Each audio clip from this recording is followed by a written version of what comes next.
is a much more slender feline nowadays. Christophe Lambert, who breaks off, and a typically excellent Christophe Lambert break. Cue ball a little bit loose than what he'd prefer, but all the power is there, and he does get the opening chance here in frame number 1. We didn't really talk about Christophe when we were out in the studio there, but he's a player that doesn't get talked about as much for tournament victories as he should. Obviously, he has been a Pro Series champion. He's been the best player in France for a long time, and he is there or thereabouts. And I think he's due another title. And because of everything we said about Tom Cousins and coming over from America and having to chop and change games, I think he's got an opportunity here to really steal a march on him. And okay, Tom's always going to be the favourite, but I don't think it actually plays out that way here in this particular match. Yeah, there's maybe a case to be made for some potential smart money on Christophe in this one. I think so. Although he does have a challenging layout to start with. If he could get straight in on the one nearest the right-hand cushion, don't go in off. Oh, he's going to be angled though. Yeah, I mean, what difference a roll makes. If he was a roll further left, he can just drop it in, and then at least one of the two reds above the 8 ball goes to bottom left corner. And now he's in trouble. He's fully in trouble here. Yeah, you can see the one nearest the triangle line, or you can just get to the couple by the 8 ball. That's a big help. So you can maybe play safety here. Oh, well, he went full-blooded, brave, but with an element of knowing the cue ball would stay sort of where it was. He's actually had a result unless there's a gap to the one in the triangle area, which there might be here. I think there is. I think it goes to left centre. In which case Tom has a fairly routine out.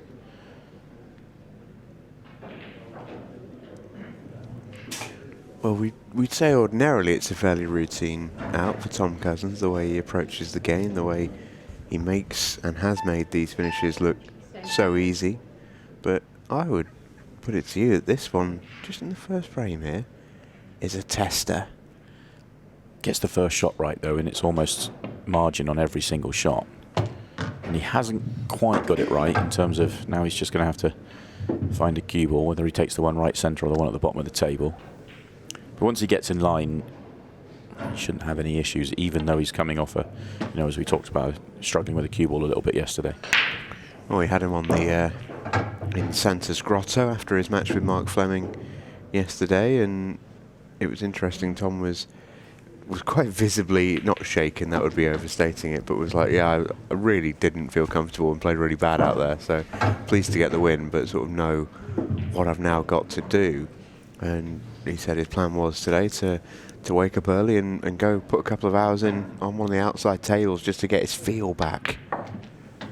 And one of the things that I do really like about these Rasson Apollo tables, the reports that we've had from the players, is the sort of the gap from outside table to arena table has shrunk. Yes. Which is, I think, a huge thing for a big tour event like this. I think it's what we all want to see, is all the tables playing the same, and we want all conditions to be the same. We're not quite there. We're probably, Ultimate Pool are doing great things in the game, but we're not there yet, but certainly moving towards it.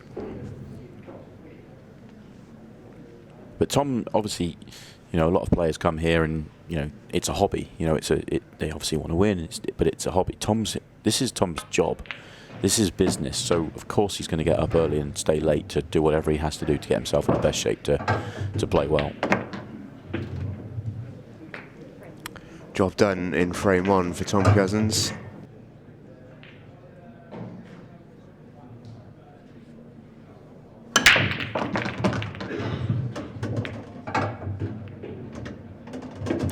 Well, Stephen, you said it wouldn't be long before he changed. He's changed straight away. How about that? Huge power. To be fair, it wasn't that big a change. He's still come with the cut break. It just seemed to get a little bit more bite on it. It just meant the cue ball went into the pack area a little bit higher. But he hasn't got the best of layouts here. I don't believe the red is potable at the top left. I think the yellow blocks it.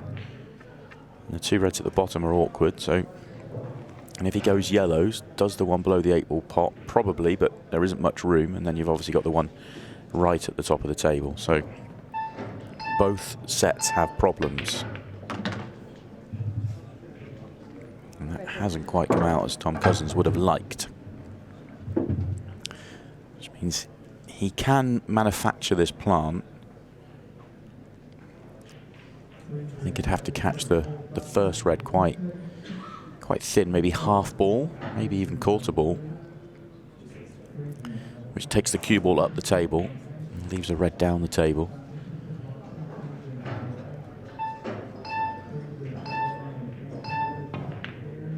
That's exactly what's happened. So now it's a case of how does he deal with the red by the yellow? Is there enough room? And then where's the 8-ball going?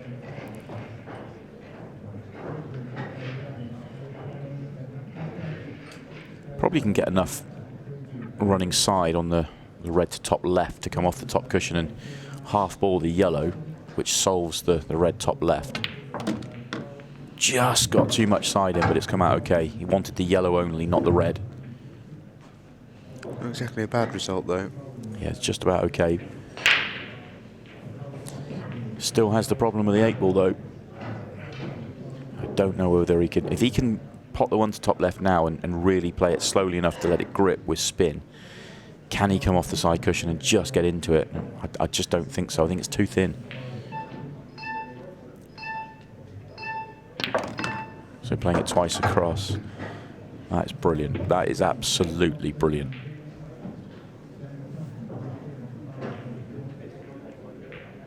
Shot of the match so far.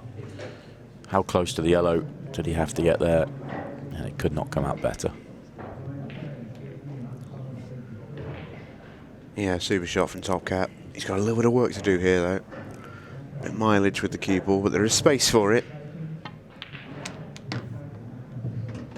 I think he'd like to have come down further, but I think probably more than anything else he decided to stay high rather than it being a short positional shot. Just means he has to find the line here. So it's a decent sized gap, but the yellows are in play.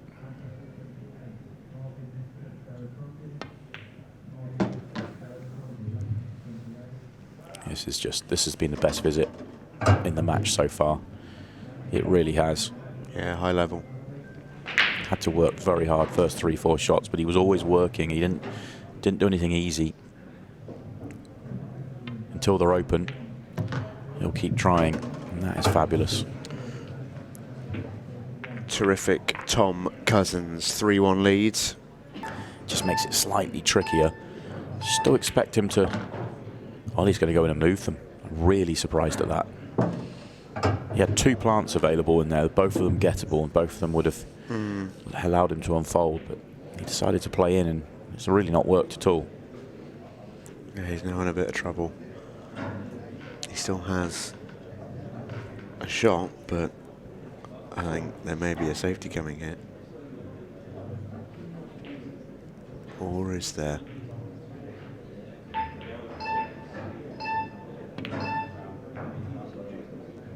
Oh, Christoph, you naughty boy. That's excellent. That's a hell of a shot. He might take another one here. He might take the one he's next to the bottom left corner. It's jabby and awkward and horrible, but if he pots it, then he's pretty good to win the frame from it. Yeah. I think he's absolutely straight, so it's not as bad as I first thought. Oh, it's good, this. Now, do you play into the red here, or do you play on the red and try and control them? I think there's value in just screwing into the red, moving it down the table. Could have done with it fuller. That's awkward now.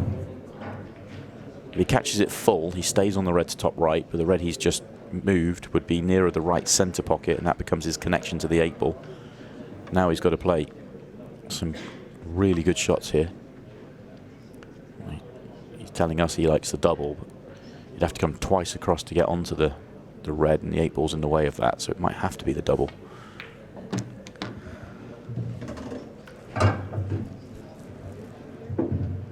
The This has the potential to make my Christmas naughty list if Christoph gets out from here. We have been treated so far. I think there's quite a lot going on with this shot. Yeah, I wonder whether he could just follow it and get behind the 8 ball, but the way he was lining the cue ball up there, I don't think he can.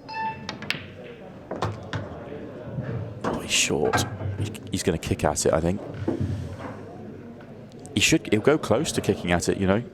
It's quite controllable, and it's the only way to sign off this finish. It really is. Oh, this is disgusting. Yeah. Christoph is a fabulous doubler and kicker. He really is. He's one of the best on the series for me. He's looking at the kick double.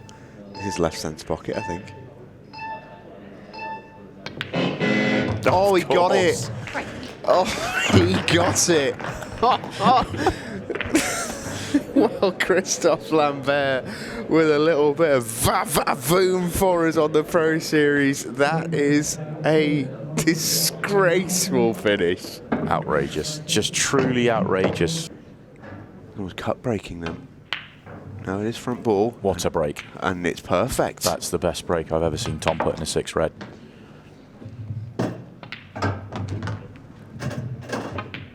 Oh, look at this. Just overhit that one. But this is still unbelievably good. Is there anything he can't do? Is there anything he can't do? What a 6 red shootout from Tom Cousins. We now need to get the record books out. That might be the second quickest ever. He's been down once before. He's recovered. Can he pull off one last great escape? It's a great break. He couldn't, could he? It's the perfect. Oh, if that red went to bottom left, it would have been perfect, and he could have done. This is still very close. This is very, very close. Christoph Lambert! No. Astonishing. Absolutely astonishing.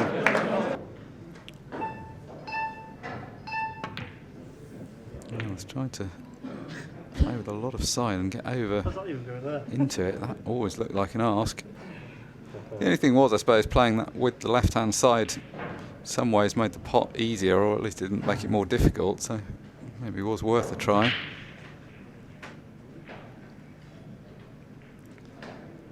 Decent layout for Jimmy.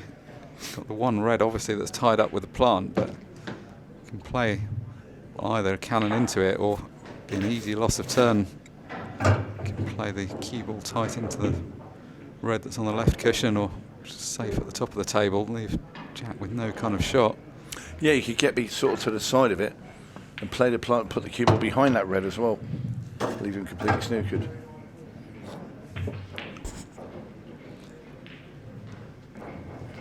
I feel like that is the shot, unless he lands a perfect angle to break it out. Pretty much guaranteed snooker played like that. I think this is what he's going to do now. Just play off the side of this and try and put the cue ball behind the red and knock in the yellow in. Opted for the other way.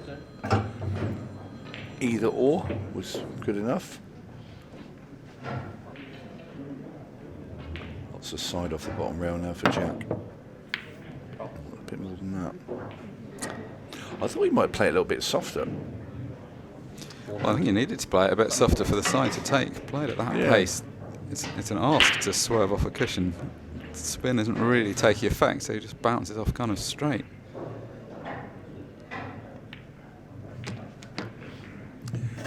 So Jimmy Croxton with what looks like a pretty simple finish to level things up here at the Grand Hotel in Blackpool. As well, that red getting knocked further down the table, so natural position onto the 8 ball.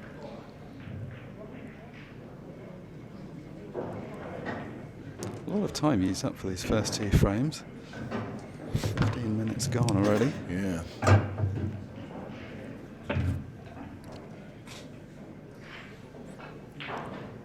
Jimmy Jimmy had to really dig into the cue ball on that last shot to kill the pace. Judged it nicely. Not entirely convincing by either player, but signs of them both playing well. Just need to get a bit more consistency going. So now this has just been made, I don't know, a couple of notches harder. Only rolling though. Jimmy's back in position. Yeah, I mean, very often it's just a case of trying to make life easier to reduce the chance of a mistake. He's now got another one where you don't imagine a problem, but he is dead straight pretty much on this yellow, so he just has to think a bit more carefully about position. Feels a little bit like the plays have quickened up a little bit now as well. Just, I was about to say the standard's risen as Jimmy sticks himself with his last two balls. Yeah, I mean, I just think this has been sort of building up for a couple of shots. Again, Mark, he has space and area to get that cue ball past the red and the black, play it firmer. And it's just, it's very gentle. Trying to be too precise, maybe you think, right, if I screw into that area and get past that red, there's no problem. Even if you went too far up, you've got the other yellow you could be on as well. So, you know, just, for me, a tad careless. Jimmy would probably slaughter me for it, but I shall stand by my guns with that. Well, you've got to say it's careless in the context of the match, because he had a great chance to go 3-all, and instead of which, by giving away ball in hand, he's allowing Jack onto the only difficult ball on the table. Very likely to find himself 4-2 down.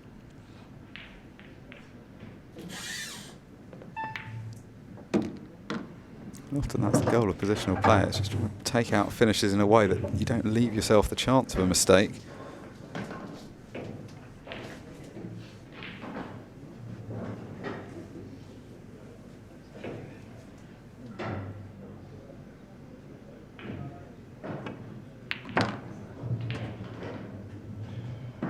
A little heavy there. Was a bit heavy.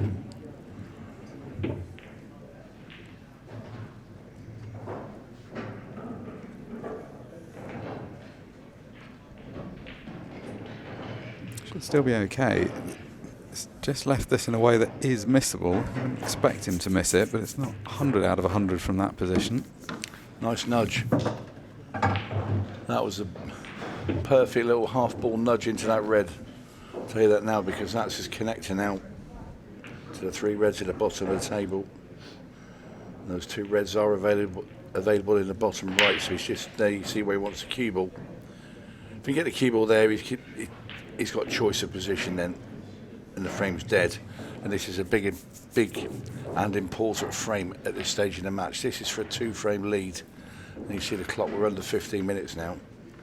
So this is huge for Jack.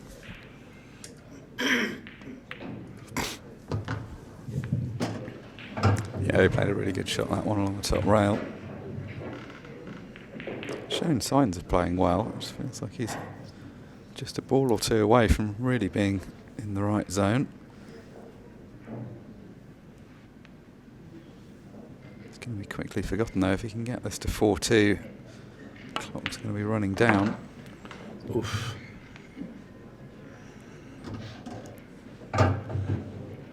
Just wonder, he's not stuck to that yellow, surely not. I think he's got just enough room. He can pop that red into the corner, send the cue ball into the black ball, hold for the red.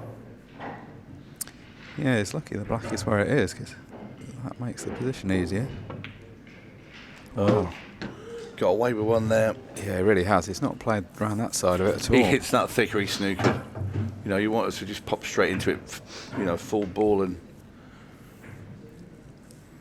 this could be, you know, playing in China with, you know, a bigger tip or whatever, and obviously different sized balls. You know, this is the thing, when you jump from one to the other, you control with this game. Well, I think it then becomes a lot harder. Some of it's guesswork. But he's okay. And now has a simple black ball for a 4-2 lead.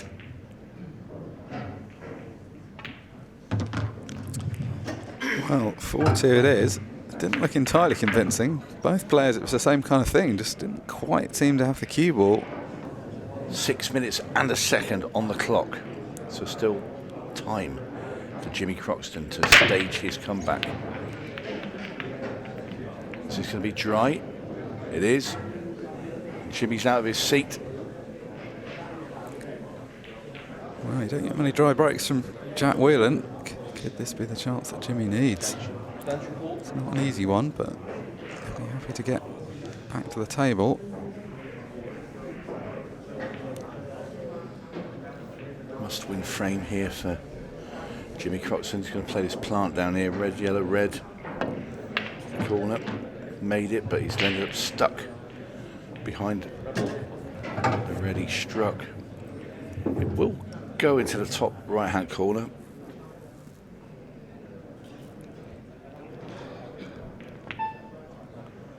That's got the legs. I think it's going to die on him. Just because the cue was very, very close to that ball, he's sort of flicked it a little bit. Probably a little bit worried about where the cue ball came back towards his tip. You've got to, it's quite awkward to get the your cue out of the way when you play that shot. So a bit of clock management now, I think, for Jack Wheelen. Yeah, he's not in a rush to do anything, that's for sure. Jimmy needs 2 more frames. The fact that there's only 4.5 minutes remaining. If a couple of minutes were to get used up messing around here, that will be very much in Jack's favour. Yeah, well, Jack would quite like that little cluster of reds all stuck together at the top. Jimmy's going to try and open them up now. And he has done. Oh, that's turned out pretty good. Ooh. Well, I say it's turned out pretty good. It has. It's turned out very good if you can play the plant along the top rail. He can. He's got an angle to get into the ball. The shot after this can play the ball over, well, either of the 2 balls remaining and cannon out, or just drop in behind the plant up to the top right. Play it now.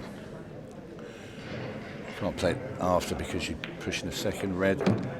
You could run a chance of not getting on it. This is pretty natural as well. Just roll this in and be able to see the one over the middle pocket. Well, we're seeing a bit of drama here late on. From what was a pretty timid and tepid a counter to start with, is now turning into something, a bit of excitement starting to build in this match. Jimmy Croxton now to make this 5-4. This will be 2 in a row in quick, smart fashion. Much better from Croxton. Well, Does Jimmy throw his arm at this red that's on the bottom cushion, try and pot it somewhere? Because if he doesn't, I don't think he can get out in time. oh, that was some effort. If that ball drops, they're all there for him. Yeah, he was unlucky there, Jimmy. That was very, very close to being an incredible shot. We tried to bump the red, send the cue ball into the red over the middle and knock it in. He has run out of time now, though. There's going to be no comeback from Jimmy Croxton. You see Jack Wheelen there looking round at the clock behind him, making sure. He's going to play to try and get the plant along the rail, is he? No. There, send the ball round the table to obviously eat up an extra couple of seconds. Good thinking as well. Oh, cue ball's still spinning. no. Jimmy can't even play. Doesn't make any difference, obviously, in the end. Well, Jimmy sees the funny side of it. Warm handshake at the end of the match. It's a match that took a long time to get going. Neither player really settled down in the early going. Very slow first frame. Very slow next couple of frames. But then when it got going, it turned into a good match in the end. Jimmy Croxton played his part in it. Had a good chance to come back into it. But I think it's played fairly normally. Yeah, I it think seems to have, yeah. maybe not as lightning quick. I mean, when we were here in the summer, it was very hot. That probably naturally does make it play a shade quicker. Luke has a monstrous break for a smaller guy. He really does get some power into the pack. Leaves a couple of yellows hanging, but no luck, nothing drops. Dry break. Declan with the first opportunity in this match. One of the players of the season, Declan Brennan, is behind Tom Cousins in the rankings, but who isn't? And second to Tom has had the best season. Tom Cousins' lead at the top of the rankings is absurd. Came into this weekend 18,000 ranking points clear of Declan, which to put in context is 3 complete tournament wins, and is also more points than all but 4 people have scored in the entire season.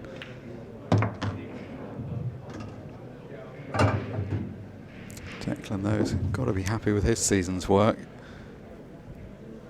The last couple of years, by his own very high standards, been a little bit quiet, but normal service very much resumed over the last few months. Quarterfinals starting to shape up. We know that Christophe Lambert is through, having won that incredible 6-red shootout against Tom Cousins. That one already doing the rounds on social media. If you didn't catch it earlier, please make sure you go navigate to the Ultimate Pool Facebook page and take a look at that 6-red, because it is quite something to see. He is waiting for the winner of Eddie Barker and Craig Waddingham, who have been going for quite some time, well over an hour, over on table 36 in the corner of the pro room. They're 5 each currently. Sean Chipperfield, we know, is through, and he will play Greg Batten. And even though you might say, has he transitioned back to this because he's just lost in this tournament? I mean, he's played really well already in this tournament. I don't think it was a transition problem. I think it was a Christophe Lambert problem. He just played super well today. Yeah.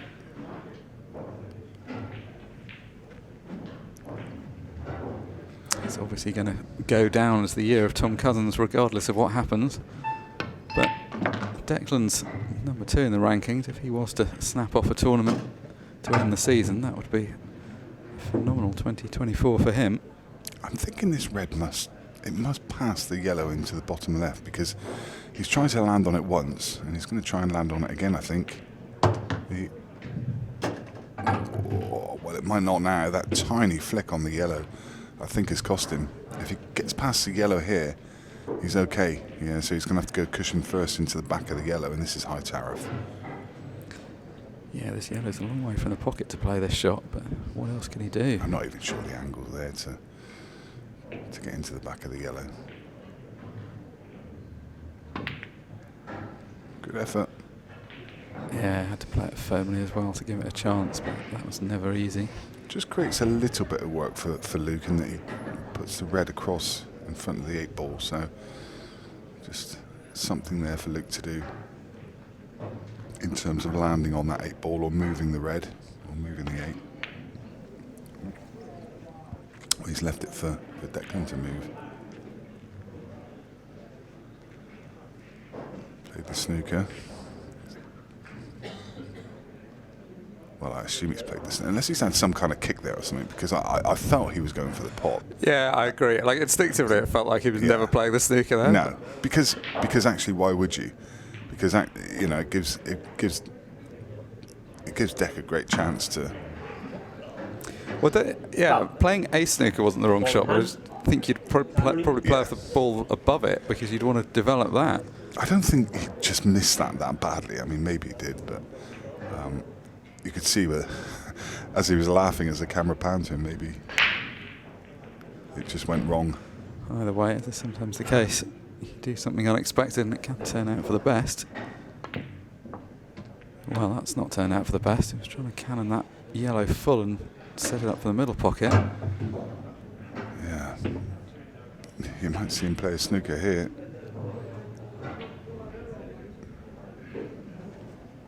Yeah, if he develops the top one of these 2 yellows on the left-hand side and plays a snooker, that's going to be a fairly positive shot.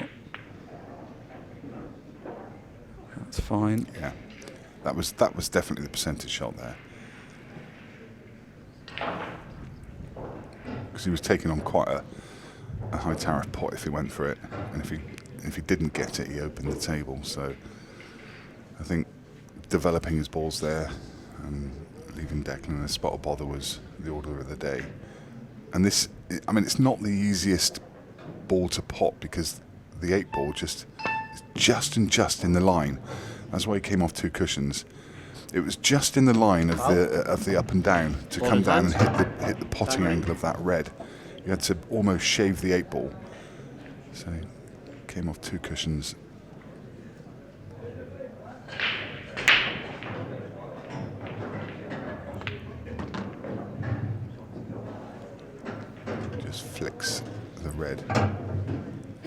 make room for the 8-ball to pass into that pocket.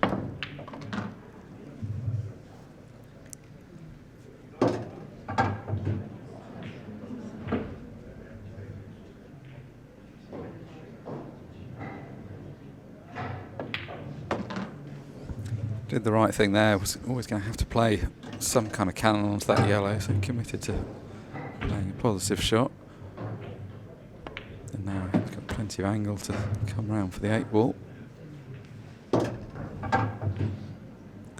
never going to be much to choose between these players, but it's Luke Gilbert that's got ahead. 2 frames to the good now. He leads by 3 frames to 1. And wouldn't you know it? That's amazing. He's hit those so much better, but it's Wouldn't you come know up it? dry. Don't think he can believe it. What's Declan got? Has he got an opener on reds? Don't know if he can get through the gap. He's obviously got an opener on yellows, but he's got the 2 yellows on the left cushion locked up.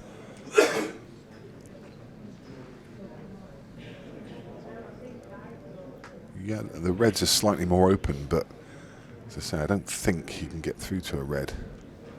May just be to get through this gap to the one over the middle. Deciding, he had another look at it, he decided that he can't. And he really doesn't like the yellows. There's 2 at the bottom of the table, not appealing to him. The 2 yellows clustered together. So Luke Gilbert, dry break, but does have a chance. I think the problem with those 2 yellows on the left is there's only really 1 ball that you can use to develop them. And that's a yellow in the middle of the table. And even if you use that, they're not guaranteed to come out. Luke taking on a tough plant on reds. Yeah, that was a big shot. Yeah. I mean, his options were limited. It wasn't like there were loads of alternatives, but that could be costly now because Declan's got what he wanted, which is a clear shot at the first red. Still a little bit of work to do on reds. I mean, they're not just a series of drop-ins. There's quite a lot of traffic in and around the middle of the table, and then you do have that red just below the left-hand side cushion, the one just above those 2 yellows. It won't double.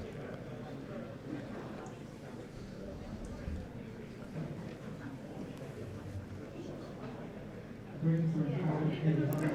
deciding frame would have had a bit of tension, would it? Somehow in a decider, you never seem to have a really easy clearance. There's always something to be done. He's got an angle now. He could punch across. I don't think he will. I don't think he needs to develop it. I think he can pot this. Oh, he did. He did try. Oh, that's a great shot. I think he had the natural angle to come across, so he took it. It was going to be easier than trying to land on it, but that's a super shot. It wasn't a guaranteed result though, was it? Because he could have knocked it safe or knocked the cue ball into the cluster of yellows. Great chance now. So we hear the chime for the 10-minute mark. That's not going to be a very relevant factor. Plenty of time left in the match. Relevant only so far is to play a little bit quicker, down to the 15-second shot clock.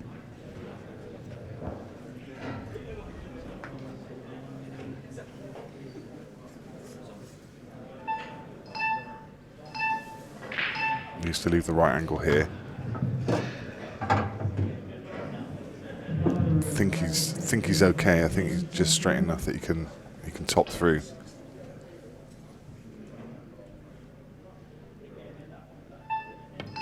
Kind of played it as a stun run through.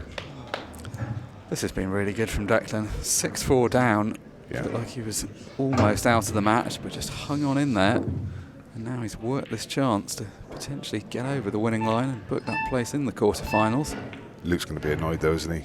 He's going to be super annoyed. Oh wow, hang on. Hang on though. This has suddenly got very, very difficult. Oh, that was careless, wasn't it? This is going to be a huge black now. This is so missable. Oh, how good is off this? the- Off the yellow. Very good. Very good. Wow, what a finish. Great stuff. As we say, Luke's going to feel pretty disappointed there, isn't he? 6-4 up. It's his break that's let him down. But that was such a special match with Tom Cousins, and it's one of those matches where you have them in all kinds of sport where it ends up and you say, that was incredible, what a shame there had to be a loser. Because for all the amazing things that Christophe Lambert did, Tom Cousins was just as good. I mean, he's missed out essentially on a place in the round here by 0.9 seconds after lampooning in an 18-second 6-red shootout. I mean, just an awesome match, and one of my favourite matches I've commentated on in a very, very long time. I'm gonna let it sort of marinate and think about it over the course of the next sort of few weeks and months, and maybe in the new year I'll think, actually, that really was right up there for one of my favourite matches in ultimate pool history. I think it was that good, but I'm not going to open myself up to any recency bias. It was match of the year without question for me that I've seen. But as for the all-time statuses, we'll let it just sit for a minute and enjoy it before we go too far. But incredible match, and I mean, you know from your own experiences as a player, Tony, when you have those sorts of huge, euphoric, minor victories, actually it can become a little after the Lord Mayor's show with your next match, even though in theory it's a bigger one, it's a quarter-final. How difficult is it going to be for Christophe to almost recover from that huge high? Well, the energy and adrenaline that sort of match sucks out of you, to get it back again, you know, how long ago was it? About 4 hours ago when they finished?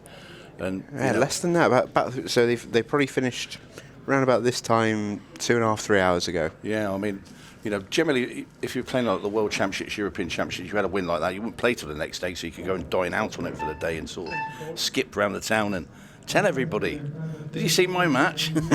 But there's not a lot of time to prepare for Christophe, and it's sort of get back on the horse again immediately and off you go again. Now that's going to be a test and a you know, of the strength of the man inside. And I've known Christophe a long time, and you know, the man is made of steel. He really is. And I was lucky because I came in quite early because I was on the second game today, and I came in, I was with you in this commentary box, obviously watching you and your good self and Simon describing the action, and I couldn't believe with my eyes what I was seeing. I was thinking, I was so jealous. I thought, why am I not on that game? But no, it's incredible stuff. And well, first time to properly talk about the action in the frame. Christophe lined everything up. It's been a pristine visit so far to the table from Christophe. And in lining that shot up, he knew it was tight. He had a good look at it, went to sneak around the back of the yellow. Just got it wrong.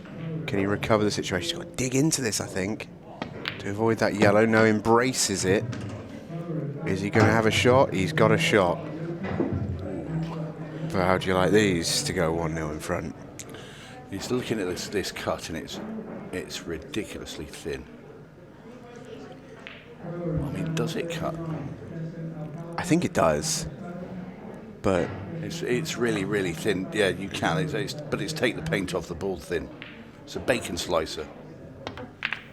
Oh, he's got it. How about it? Does that answer your question? How he's feeling at the moment? Wow.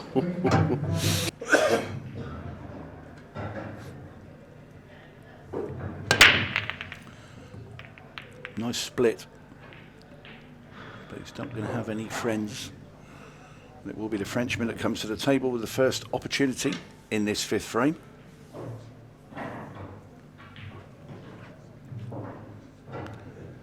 We'll have another look at Craig's dry break. And Christophe is going to have to sort of have a little reset now, after being parked in his chair for a couple of frames. Oh my word, and that is not what the doctor ordered there. Just a weird shot from Christophe, because look where the cue ball's gone. I don't think it's particularly helpful for him. I don't think it's necessarily going to be frame defining. I think there's more to say in this one, but yeah, not the best shot at all, really. Has his mind gone for a wander while he's been sat there watching Craig clear up? Possibly. Sort of, you go into sort of autopilot mode and just sort of go through the motions for a frame or two, and if you start doing that, going to be in trouble, because after the start Christoph had, it certainly has got Craig Waddingham's full attention. As he played a little swerve shot there to pot that red. That's a nicely executed shot, but a little bit unfortunate when he's not that red behind those two yellows. Now, when he played a double, while he's bang on it now, he could play it straight into the middle. I think he's going to. Cracking ball there, and all of a sudden, Craig Waddingham's owned up this frame. And if he gets his finish, Christoph will not be a happy man, because, to be fair, he's been gifted this chance by the Frenchman. Red and black down now. Don't know if he can pot it cleanly with it, it will just sort of squeeze off that yellow into the corner bag. Craig would have already looked at that, so I'm presuming we are going to get our answer to that question very soon.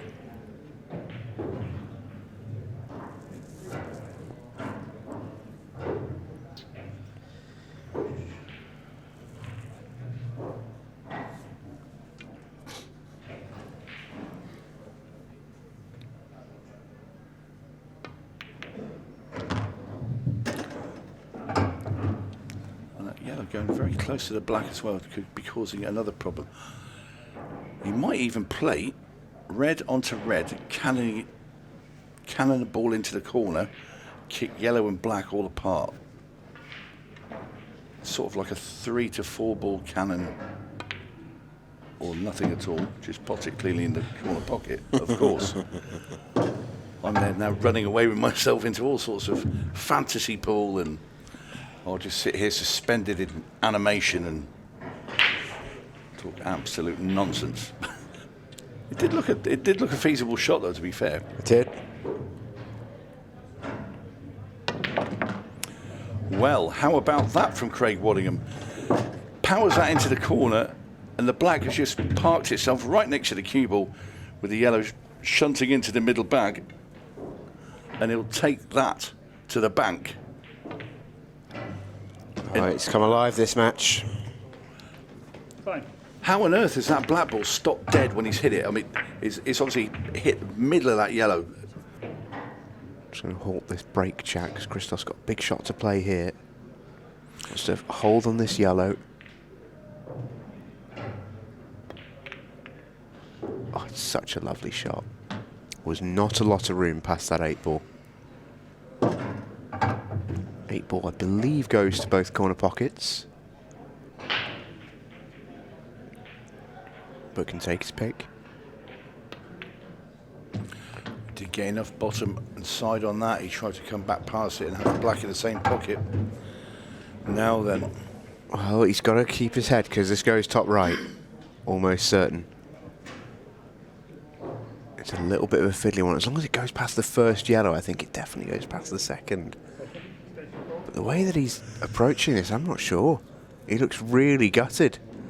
This makes me think it doesn't pass. He's had 2 good looks, and I'll tell you now, he's going for it. Top right-hand corner. He's set himself up. So this is it. Very, very thin chop in the top right-hand corner. Oh, I'll tell you what, Tony, what a shot. Oh. And it hangs. It hangs. It's a brilliant effort.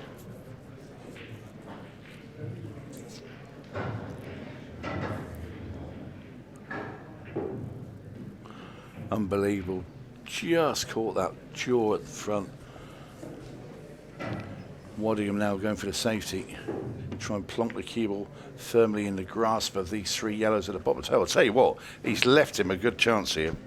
I don't love that. I don't love it. You don't love it? What, the chance? No, the choice to... Oh, yeah. Yeah. Right. You had to get right behind that yellow on the rail. So this is like you strike down slightly with right-hand side, hit the cushion just before the left-hand middle. So you like the way to play this is like a swerve shot into there, and then you'll widen the angle. Do not want to hit this hard. That's brilliant. Perfect. Brilliant from Christophe Lambert. So here we go. Massive moment in the match. The intensity of Christophe Lambert. Oh, Straighting off. just And- look at the split. And Craig Waddingham practically bounces to the table. Look at Can't that. believe his luck. Look at that split. So these balls now are there for Waddingham to wrap up this match. It's been a great watch once again. Oh, he threw everything at it and he just lost the cue ball. Does Craig Waddingham use his extension now, surely, or in a couple of shots' time? No, you just get this one. You just get this one. I think you've got to trust yourself if you're Craig here. If you don't need to take it, you've got to back yourself to make these. Well, I think he might have to go cushion first here. Overhead camera I've got might just be deceiving me. Has he come a fraction far? I think he's okay. No, it was cushion first. Controlled it okay.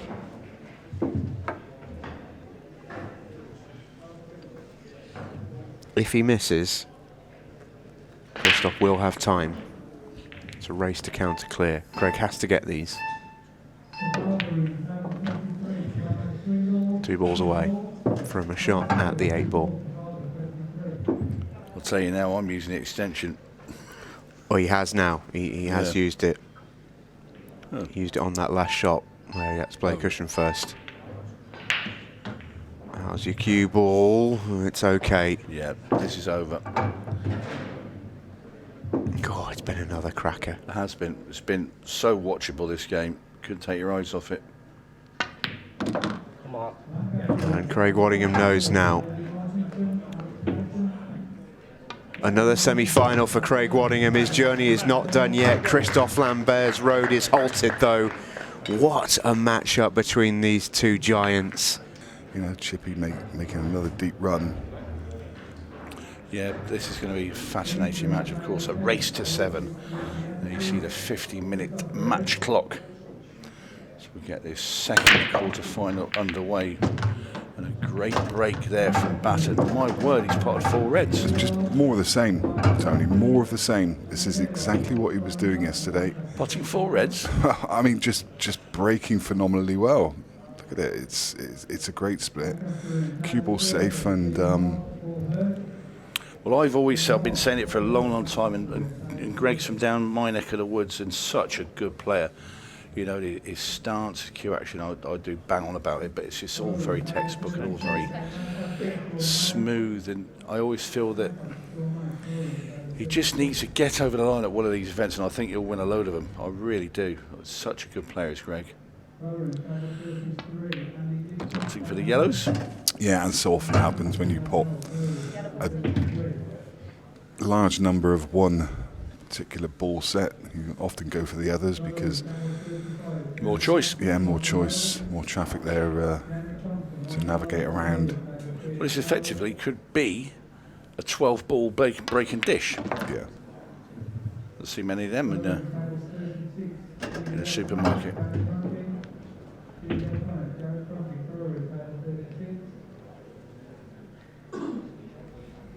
Of course, we're going to be showing all 4 quarterfinals plus the 2 semis later this evening and the final, and the winner will be crowned later tonight.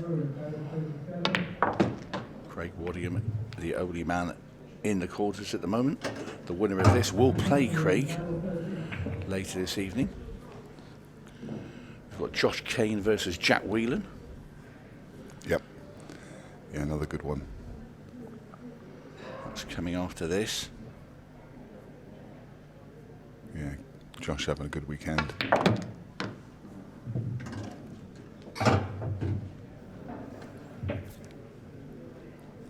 Greg, pretty much starting where he left off yesterday.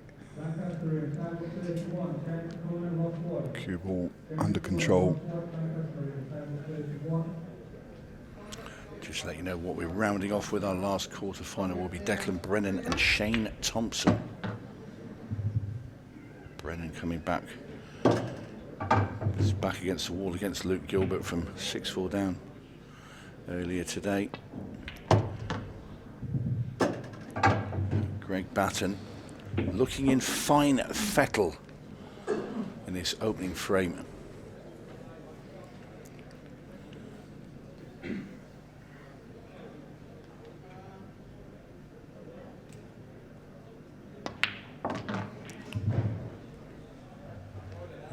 black ball, and it will be the opening frame for the man from Devon.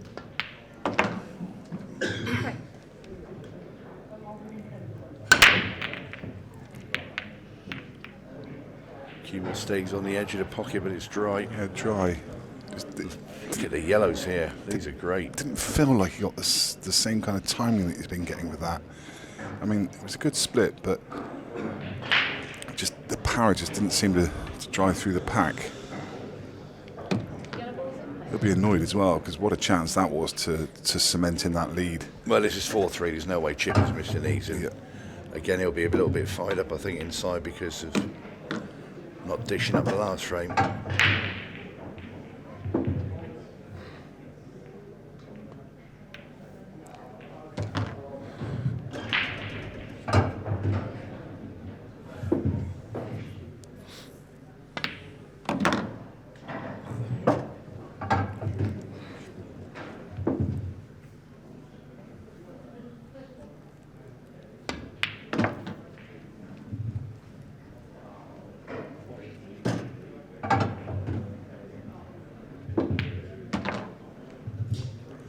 Just the simple stuff left to do now for Chipperfield in the 7th frame.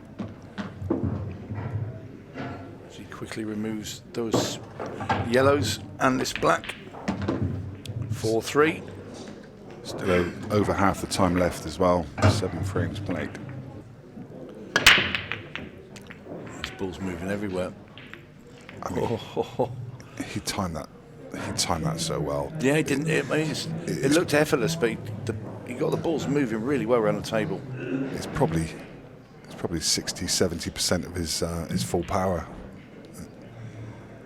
Just timed the front of the pack and got all the power through the pack, which is what Greg was struggling to do earlier. That's a nice opening shot. Instantly develops one of the bad yellows. He needs to take this yellow now up the rail. Just nice and soft roll.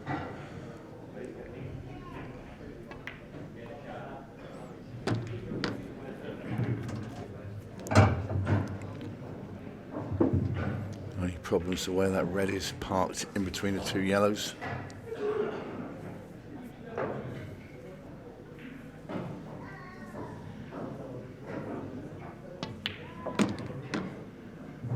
This looks good. Great pace. Yeah, you can get to this one in the middle now.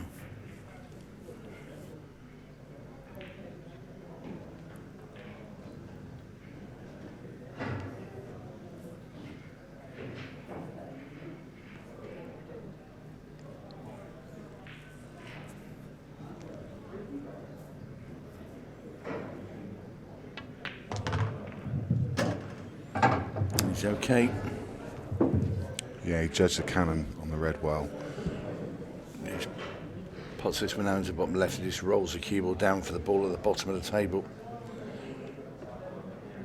Always in mind he needs to pot that last yellow into the middle, leave a bit of an angle to push the cue ball up past the blue spot so he can get the black in the centre.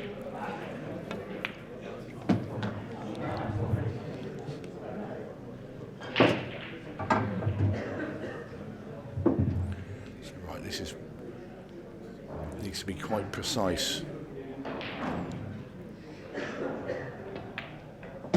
Yeah, just off straight. Perfect. Below is ideal. Perfect. That's where you put it with your hand if you want to play it. So Greg fires back again at Sean Chipperfield, and we are now back to 5 each. It's an intriguing affair with 8 minutes and 41 seconds on the clock for a place in tonight's semi-final.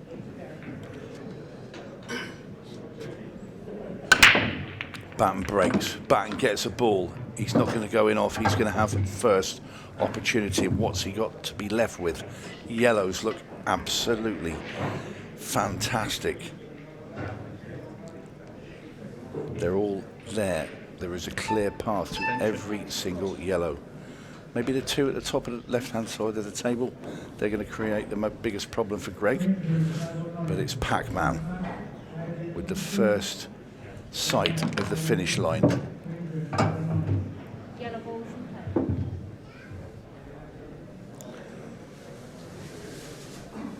play. This is where he's had his mental block of late, getting through quarters and into semis. Yeah, he's not going to have a better chance, Tony. Is this the new Greg Batten? He's took 2 months, he's sorted his breakout for the first part of this match, let's say. But he's a new positive self. He's come with belief that he can fulfill his dream and win one of these tournaments. We know he has the talent, he has the ability, he has the mindset to knock in balls under pressure, but getting past that barrier of the latter stages. I've not seen him play better than this for, well, a very, very long time. Than he has over the last few matches. Tough shot here. He's got it. The game just doesn't really deserve a loser, does it? No, there've been, you know, credit to Sean Chipperfield, and he's the match isn't won yet, but Sean has played some great stuff out there. It's been a very, very good match indeed. Well, Greg Batten is going to have this black for a place in the semi-finals. No pressure, Greg. What's going through his head? No pressure. This is it. Sean Chipperfield stands up ready for the handshake behind him. And he's done it. Greg Batten is into the semi-final. He beat Sean Chipperfield in a fantastic match, 7-6, and just look at him. He's over the moon. He deserves that, Tony. He deserves that fist pump. He's been absolutely brilliant. Good quality of ball played all day today. Every reason to think that's going to continue here. Both of these two players coming through pretty tight matches in the last 16. Josh Kane in a deciding frame against Jordan Shepherd. Through 7-6. Wheelen 5-4 against Jimmy Croxton. Slow start to that match, so they didn't get the full allocation of frames played. Jimmy almost had a chance to take things to a 6-red shootout, or to get at least back on level terms at the end, but just came up short. Signs of Jack Wheelen playing well, but just couldn't quite get into the rhythm in that match to play absolutely top draw stuff the whole time. Josh Kane's match against Jordan was on one of the outer tables. Did briefly hear a moment of it though, as we heard Jordan exclaiming as he fouled in the last frame to give Josh Kane a chance. That was the frame to get things back on level terms.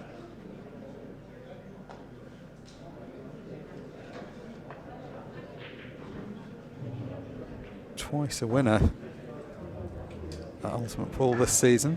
2 invitational events for Josh Kane. Won the last man standing in remarkable fashion back in the summer, having only played 1 match, which was the final. And also won our most recent invitational event, the Pairs Cup. Josh and Callum Singleton coming through that a few Mondays ago. Surprise winners of that event because they finished second in their quarter-final group, but then due to a last-minute pull-out were given a bonus chance in the final, which they took very full advantage of. Different sort of tournament. It's not like Josh would claim that that was anything like winning a Pro Series, but he's played very well in quite a few Pro Series. A bit of silverware added on just helps to give you that bit of extra confidence.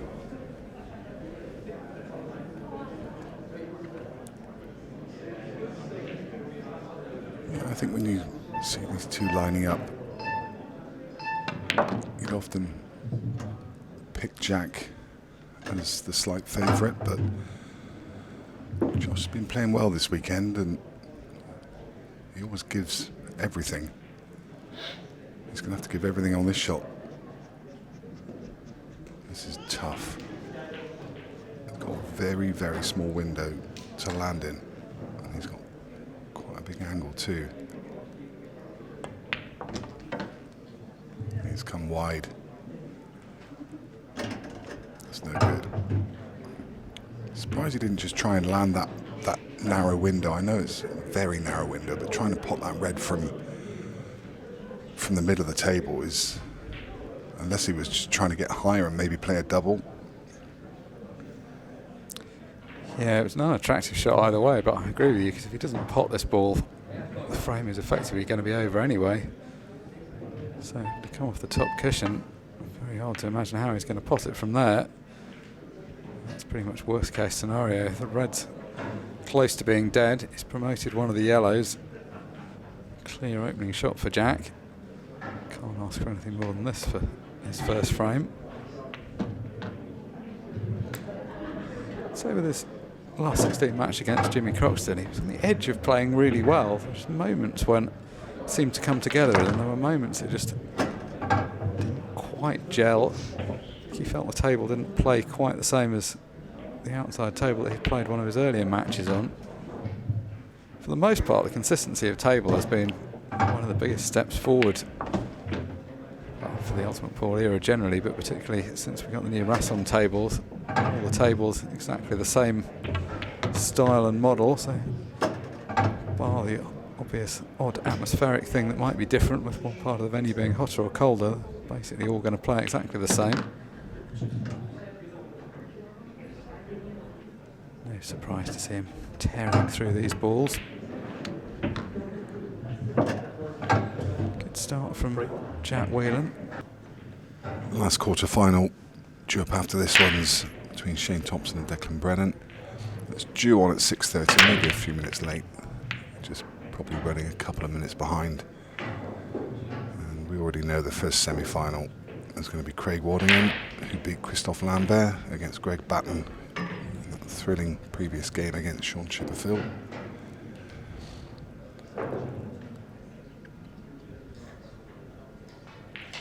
Another dry one from Jack Wheelen. But again, what's he left? I mean, the table's wide open, but I don't think he's got an opener. Yeah, that's pretty crazy, isn't it? When you look at these reds, you'd think there must be a shot, but you cast your eye around the table and you can't even really see. Maybe maybe this yellow goes to middle. Oh, it did. Oh, that's a nice little tickle on the two yellows as well, just to open them up. It's got some issues still, though. Yeah. The yellow tied up next to that red isn't in a good spot. Yeah, and the obvious ball that you want to use to develop it on the bulk line is doesn't go to top left, so as you say, a few things to deal with.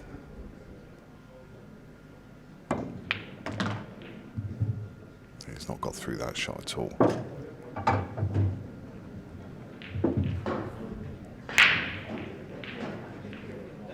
The shadow will still cut, but it's much thinner. Actually, may still be okay. Maybe to cut this in. I think it may be thin enough just to come once across into the yellow and red and develop. Yes, just there. Is he on anything now? Well, he's on the yellow. It's closest to long. That's about it. But if he gets that, he's in really good shape. Yeah, I think if this had been a couple of frames ago, you wouldn't necessarily have felt that confident, but now he's settled himself in. Oh, I think he can just get through to the bottom one in the middle. That's helpful. Oh, that's definitely helpful, yeah. Didn't look like he could at all from the first angle we looked at from, but that's helped. Bit Well, careful here, because he's got quite a lot of traffic around the top right that he's going to be naturally travelling over towards. yeah. Just thinking whether he can just drop it dead weight and hold in the bulk area for the one to left centre, or does he have to navigate these reds? He could screw on off. That is perfect. Yeah, he's going to be delighted with the outcome of that shot. In prime position now. He's got to leave an angle, obviously, to come down the table, so it needs to be high on the last yellow. perfect. That red was a good guide. Just you needed to go around the back of it and can naturally have exactly the right angle. Acres of space down the right-hand side of the table to play into. Josh Kane, having just looked all at odds with himself and just unable to settle into this match, looks like a different player now. Didn't time that. No, I mean you could see both from the way it looked and the way it sounded, that just wasn't as good a contact as you sometimes get. Still come out though. Well, it's come out better. The previous one he timed better, but screwed back into the corner pocket that time. It's parked the white in a good spot in the middle of the table. The red's nicely spread around the place. It's only from a moment where there was a chance he could go 4-3 behind. Josh got left that awkward position. He's right back in with a chance to go a couple of frames ahead.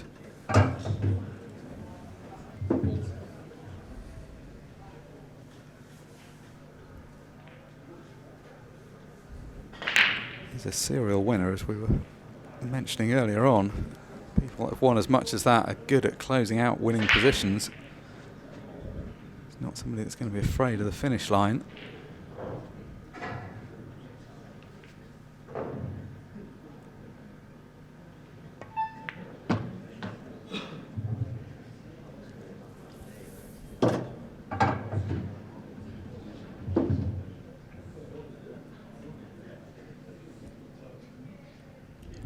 Back on level terms, it looks like Josh is going to have to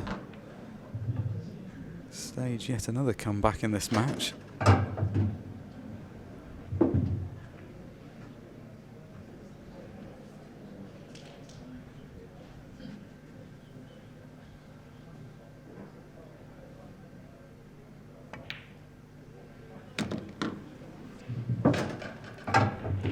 Yeah, hard to see this going wrong from here.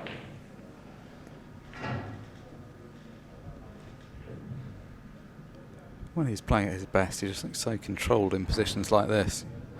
It just looks like he knows the exact map in his head.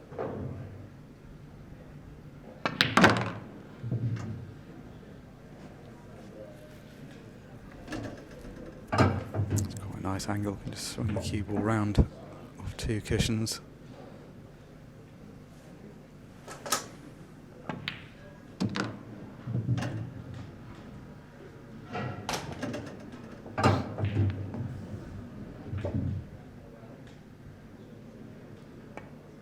One of the cornerstones of playing position in the game of pool, that 2-cushion shot where give yourself a lot of margin for error.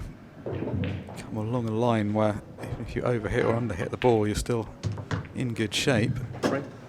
He hit it perfectly and had added another one.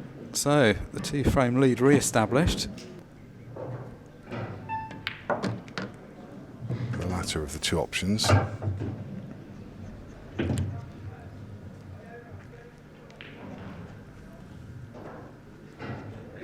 He's left a good angle though. Just stun across. Can let his arm go with this one. Stun through the gap. Oh. Let his arm go, but don't take your eye off it. No, and that's going to be all she wrote, you think? Yeah. Unforced errors from both players, but the one from Josh Kane may be the final nail in the coffin.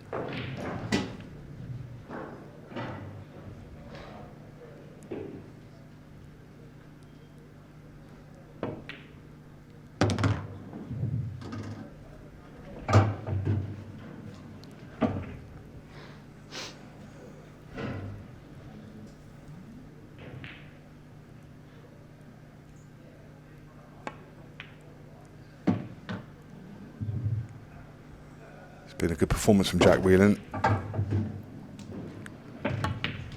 Wasn't ever really there for Josh.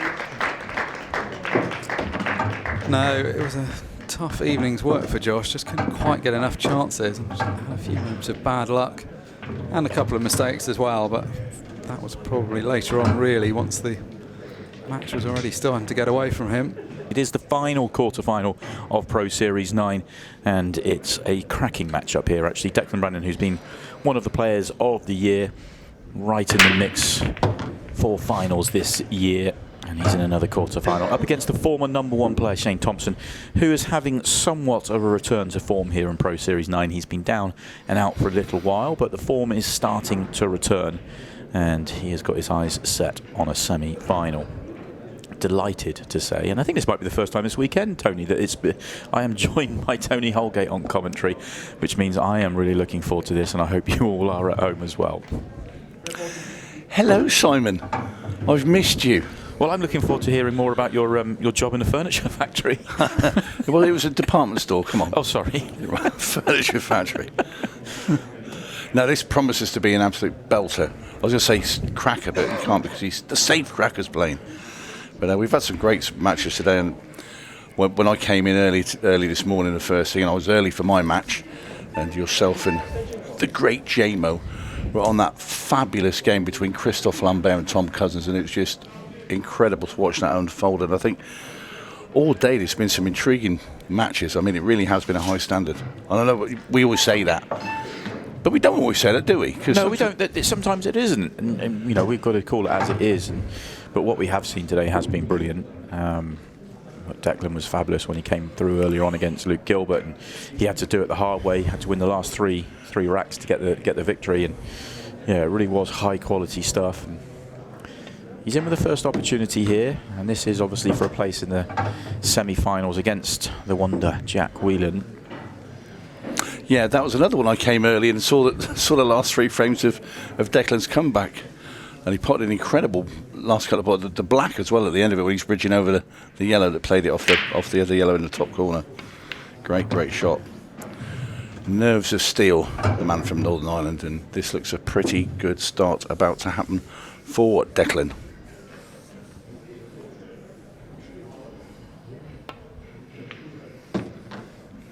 Perfect little nudge there onto that yellow. I'm sure he just dribble the cue ball at the table, probably play the black into the left-hand centre. And just the start you want in a quarter-final, win any match. But when you're at the business end, this really does wonders for your confidence. And down goes the 8-ball, and it's Declan Brennan. Fires off into the lead here in Blackpool.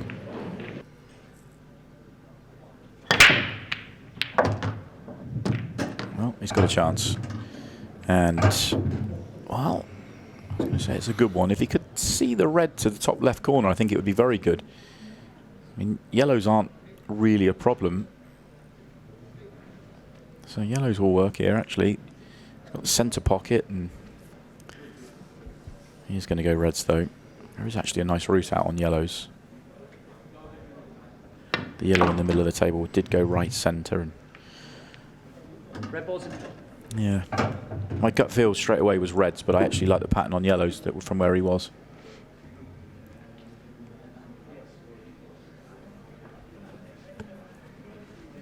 Let's see if he can make it work. It's not exactly where he wanted to be straight away.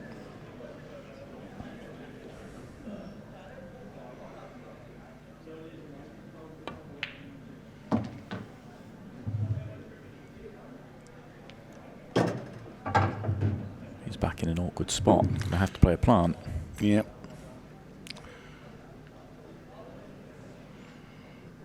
I'd rather play the one in the centre than the long one into the corner.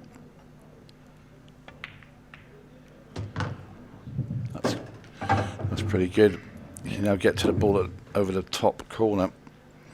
Just looking where he wants to be to play the next one back into the middle. This is pretty much a must-win frame, really, for Shane. Declan's missing absolutely nothing.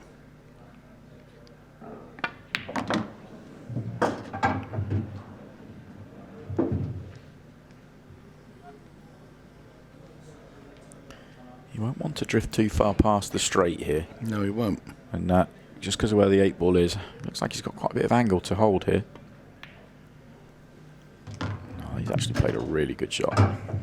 Yeah, this is perfect. Last 2 balls in the 2 middles.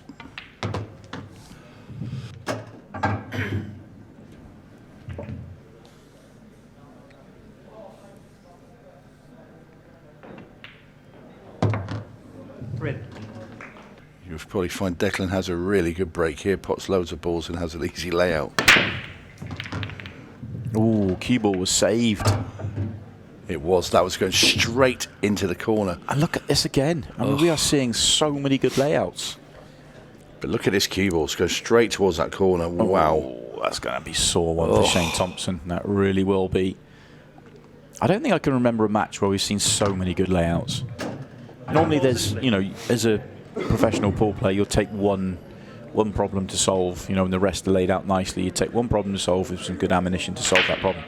We're seeing frame after frame after frame where there's nothing to do. It's just plot your route, and well, with these two guys, that, you know, they're not going to make mistakes with these layouts.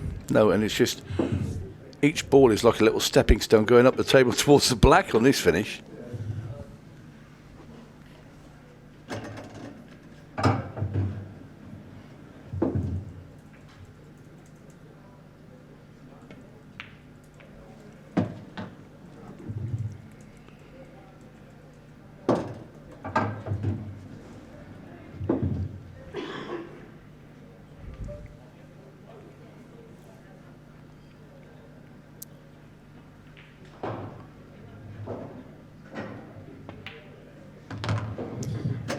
So left too much angle on the previous one, which means he's left too much angle again here.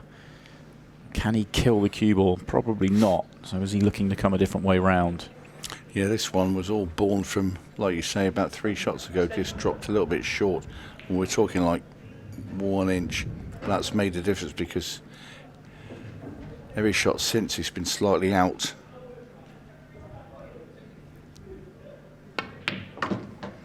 That's really nicely done. Now we can just run this in the middle. As long as he doesn't flip the 8 ball. Does throw a little bit wider, he's just got to be careful. He'll squeak past there. I think it's just thin enough that he just squeaks past. Yeah, comfy, comfy. Well, this black to put Declan Brennan on the hill and on the verge of making tonight's semi-final.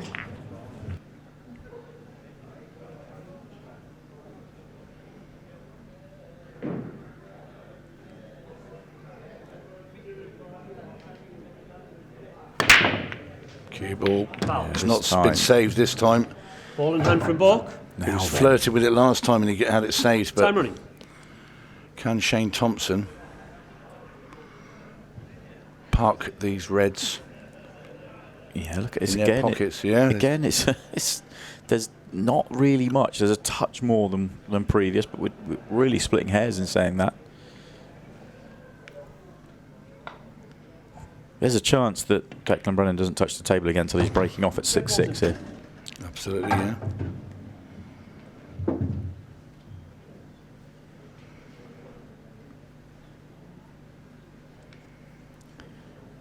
So he's going to go high of the yellow that's above the 2 reds to play the red into left centre. Don't know if he'll be able to drop that in and play on one of the other reds to opposite centre. Looks like he'd have a touch of angle on it. That's the shot that I'm kind of... Yeah. Gets that shot right, everything should be simple.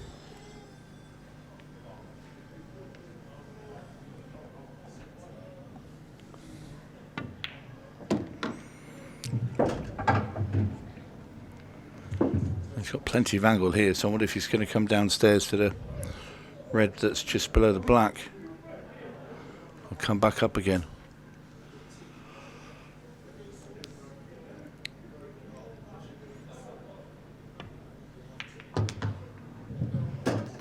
Yeah, I didn't... Yeah. It was just one of those. You were never going to get nicely straight on it, but I guess you played it with control. A little bit surprised he didn't play for its second shot, just in case it didn't come out perfect, but he'll take this, to be honest.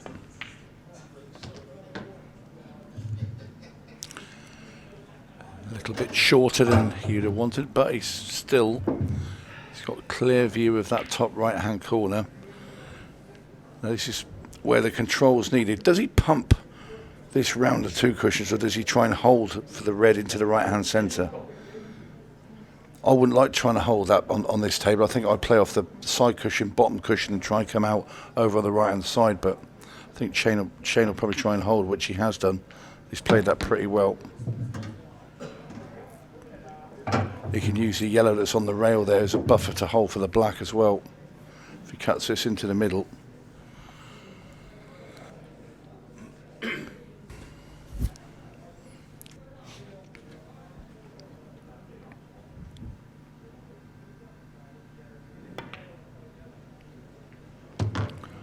Well, That's one way to get there, isn't it? yeah. That'll work.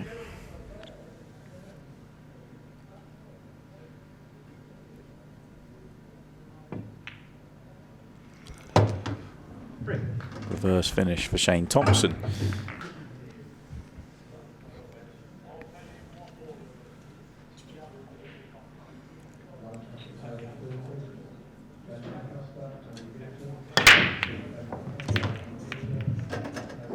Oh, I thought it was going to be dry for a second. He did find a ball. I thought every corner pocket felt like it hit jaws, and the one in the centre. And he's got two. Got one of each. Yeah, red went in fairly early. I didn't see actually, and then the yellow fell in.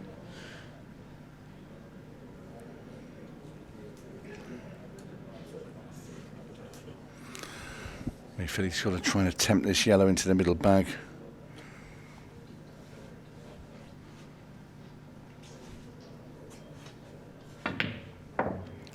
Mistake. How big is that going to be? That's the first missed pot in the entire match. I think we, you know, as a genuine Yep, with you. Agreed. pot. Has he left a yellow on though? I mean, it's a thin clip into the right centre. Is there anything better than that? Because the thin clip into the right centre, you're losing the cue ball quite dramatically. If the straighter pot goes, and happy days, this is a chance to win the match. Can you get that one into the top Oh, corner? it goes. It does. It does go. And this is mind your work time now for Declan Brennan. A very excited looking Declan Brennan as well. He can barely contain himself. The balls are there for him to get himself into tonight's second semi-final.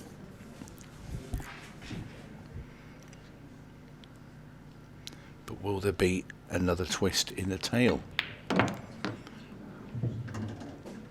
Well, he's going to have to be going cushion first. No, I think he's got just enough angle. Do you? Yeah, I think there's more angle there than you think. I think he can just use the left side cushion and spin it out. Might even screw the gap, you know. Well, he is going cushion first. Plays it well. Now he's happy. One more good positional shot. Get in line on the next one. It will be over.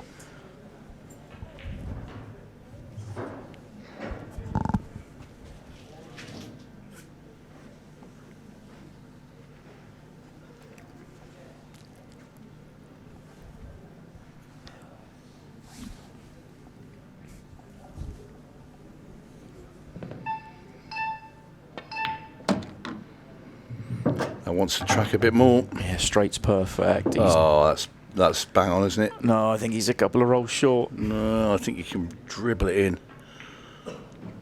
Just enough, I think. He's happy. He's playing it quickly, so I think that probably tells us you are right. Yeah. Pretty good at this commentating, Tony. Well, you know. The Cape Crusader and all of that. This has been such a high quality match, it really has. I know we've talked about the layouts and they've had some good ones, but you've still got to play brilliantly to make the game look as easy as they have. One mistake in the whole match, and it was Shane Thompson that made it in frame 12. That's the difference, and that sees Declan Brennan move on. He's got Jack Wheelen for company in the semi-finals of Pro Series 9. Let's hear from him next. So it's Greg Batten getting us underway. Still a race to 7.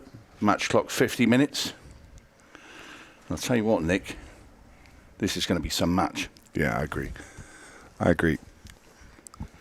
We've seen the best of Greg throughout the day, but there's the chair. Cut to chair. And he's, as I say, we've seen the best of Greg throughout the day and yesterday. Craig also on some top form, as you always expect when you get through to this point in the tournament. Semi-final time. Greg yet to lift a trophy with Ultimate Pool. Craig lifted one just a couple of events ago. Yeah, back in September. Oh, that could have gone wrong. He's landed plumb. I say plumb, I mean it's not got much of an angle to work with, but that could have gone horrible.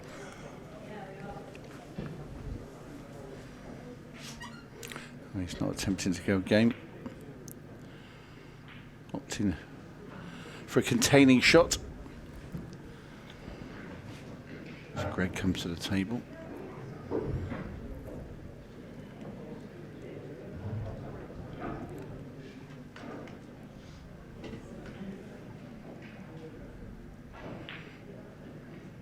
Well, the red will go into that top right-hand corner, I'm sure.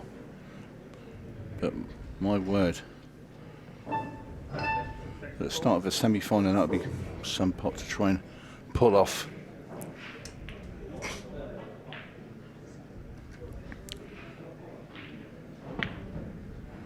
He's gone for it. I'll tell you what a shot from Greg Batten.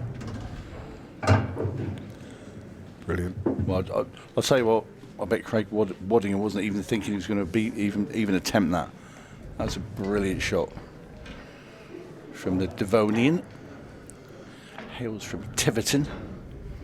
Not that far away from me, about an hour and a bit.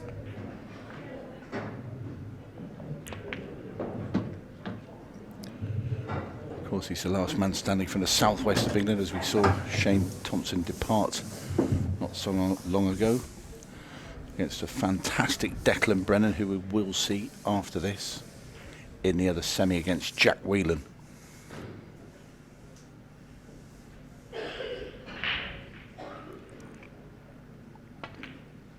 Just noticed the bookmaker as I walked through. He's You noticed the bookmaker? Yeah, You've just been the stood in the prices. queue for about an hour. No, I just walked past and saw that Greg is outside of the bunch, 5 to 1. See, fives. Yeah, the other three are bunched up. I think Declan was leading the way 13 to 8. The other two were 2 to 1. And Greg's fives, but the way he's playing, I think there'll be a few people having a little dabble on that. If I'd known I'd gone out there and had 50 pence on it. Well, after that shot, he's there, fell short. He's now 7 to 1. Yeah, he's fallen some way short of where he wanted to be.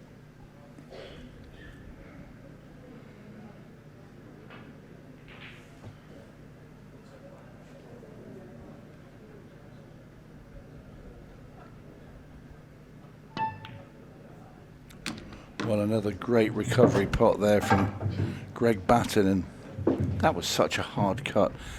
He played a few of those in his quarter-final, and I have today cueing it sublimely. So he's going to play this long red into the corner, bring the cue ball off the side rail and try and get on the other red into the centre pocket. Black's freely available into the bottom left.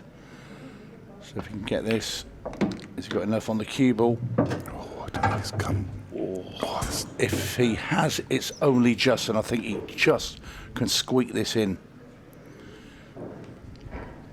Has to be, because he wouldn't be looking. He wouldn't be looking at the angle for the black. Yeah, body language says he's certainly on it, but It's one of them he could have afforded to play that quite, a lot harder.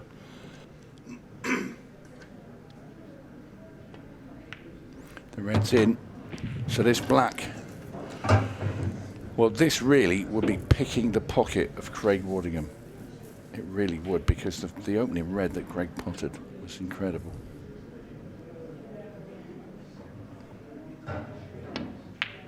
In it goes, what a finish there from Batten.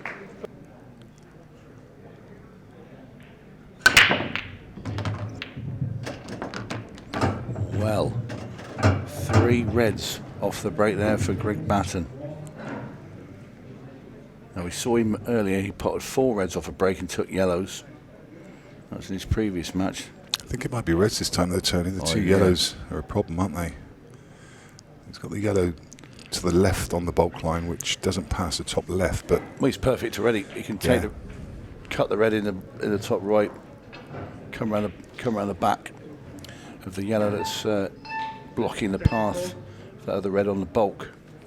And the frame's dead. If he pots this and just gets on that, the frame's dead. can even take the one to middle and just screw up inside the yellow and play short position on that red. Don't like that because I don't like that shot, because if you are short of that and he's going to play it and I don't like it, I'd rather go the other way. I just wonder if he thought he had a little bit too much of angle, an angle on the one to the right hand side. Yeah, no, he's played it very well. He's perfect, but I just wouldn't have liked it, just for the simple reason. If I was short, you'd mess the finish up. But then that's why I'm sat here with you, out there.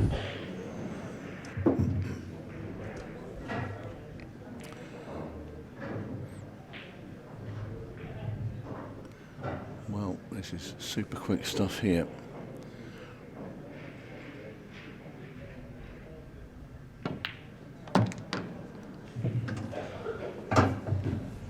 Perfect again.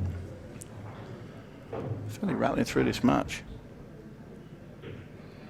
Yeah, just coming up to 15 minutes gone. 5 frames. Straight black in the corner now for Greg Batten. For 4-1.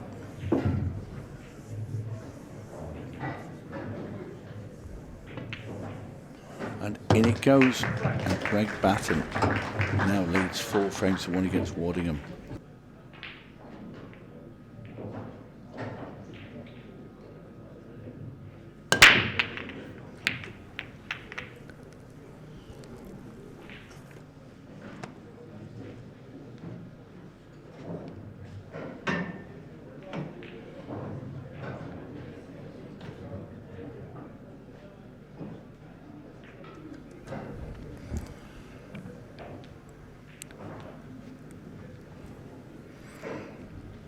Batten now at the table. Yeah, dry one from Craig this time.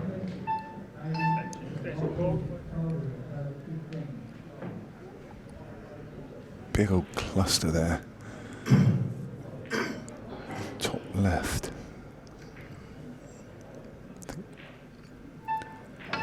The reds, there's a nice little tickle, but probably, I mean, it does go now to the to top right.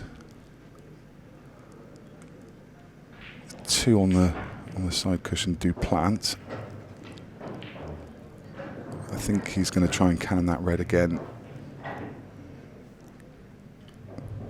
He's looking at screwing back into it. Used his extension already, so again he's just flicked it. But it's not helping his cause. For me, I'll come downstairs now and play this red at the bottom and try and get on the plant. Yeah, I think you have to, and then from the plant, try and leave that leave yourself on that red below the 2 yellows. Just a little bit of right hand side on just to keep the cue ball. That's heavy. It's gone too far. May have to take the. He's got top right. I mean, he could also play a plant. If that red was closer to the pocket, yeah, he's looking at that plant now. I wondered if he'd take this on. Oh, this is tough. If he hits this, he needs to hit left hand side of the pocket. Oh, he's played that brilliantly. Shot.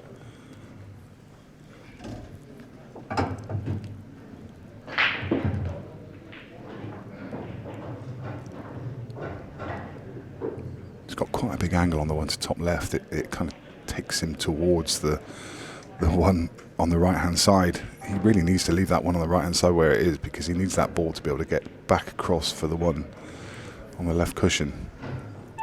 And he's slightly hampered. If he wasn't hampered, he could just screw on and off. That is a brilliant positional shot. Fantastic. From Greg Batten. Got to play this now. He's got to play this a rake of right hand side. So you cut the ball up though, and you're playing top and right hand side to spin the cue ball. You need to take it going forwards up towards the bolt line. This is tough. Yeah, he needs to get it above those yellows. He's going to screw it out. Is he coming through the gap? It's fairly natural through the gap. Yeah. Oh, great shot. For me, I always used to like playing those. I'd have snipped myself if I'd have gone through the gap. I'd have had to go with the side and go forwards. Absolutely sublime from Greg Batten. That was a tough finish. And in goes the black ball. No, And that's there going we to hang. are. It's hung again on that, in that pocket. Greg Batten's going to have to wait. That's the Chance. first ball he's missed in this semi-final. Yep. Chance number 1 goes straight. I think he was if he's just a tad straighter, I think he knocks it in. But he's been very gentle with a bit of side there, and I think he's thrown it a little bit.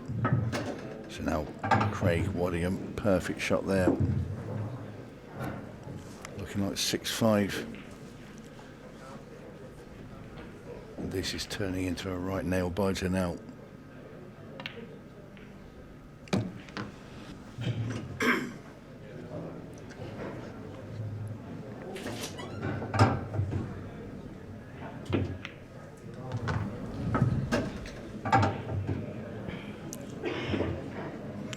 Wants to pop the shell, just run through a little bit here, just leave himself an angle to come down the table. Perfect. Might even punch off the side rail, no, just come straight down.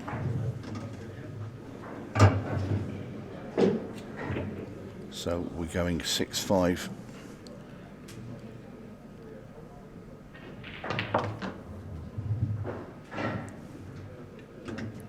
Waddingham refusing to lay down. In goes the black. And composes himself for one of the most important breaks he's ever had.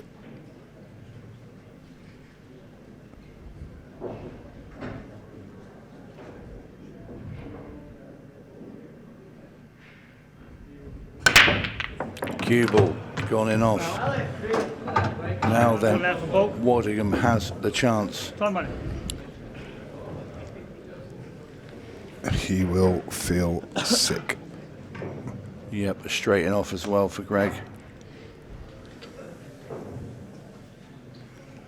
Got a feel for him now. He's played absolutely brilliant for me. His potting has been out of this world. That one red close to the cushion up into that top left. The only ball I think I've seen him miss today, and it could eventually be costing him a place in the final. That just shows you the standard that this match has been played at. Key to the frame in this next shot. Yellow to top right. Yeah, Dislodge the one on the cushion. Yeah, hits it half ball and bumps it out. Lands on the ball at the top. Yeah, and everything's there. Just hit it very thin. He's okay though. Just a little reroute now. He didn't expect to hit that thin, but he's going to have to clip the one in the middle now and bring the cue ball back to where he stood.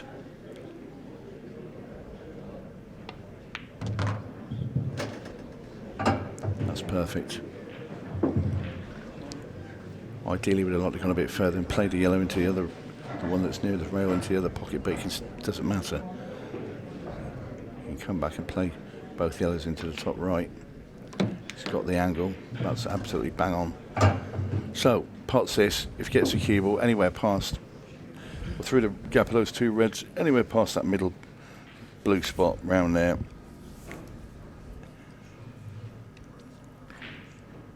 Oh, whatever happens here, it'll go down as one of the classics.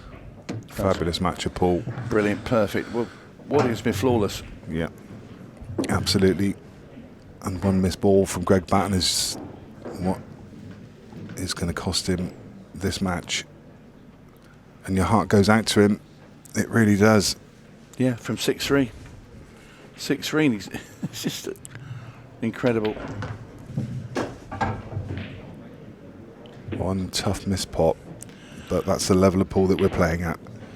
It's been an incredible spectacle, but Craig Waddingham is now going to have this pretty simple black ball to make it to the final. In goes the black, and Craig Waddingham fights back from 6-3 down to defeat Greg Batten. You've got to feel for Greg because he has played an absolute phenomenal part in this match. But it is Craig Waddingham who will go through. Right from the beginning, really, Christophe Lambert and Tom Cousins seem to set the standard first thing this morning, and it has been amazing ever since. And let's hope these two can keep that streak alive, because if they can, we're in for a real treat this evening. How do we go about topping that last match?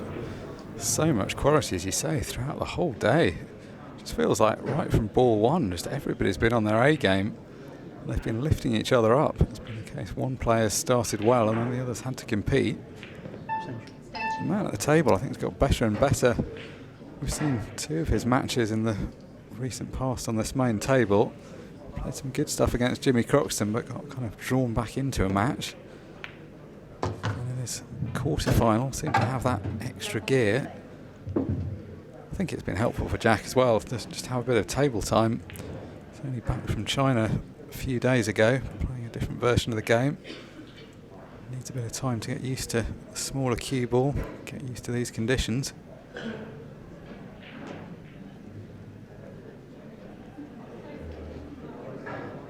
Both of these two very close to the top of anyone's list when you're looking at picks for the tournament. See there, great shot from Jack. Bit unlucky with the outcome. Opened the one pocket up, but still got that ball tied up. Were it not for Tom Cousins, this would have been the season of Declan Brennan.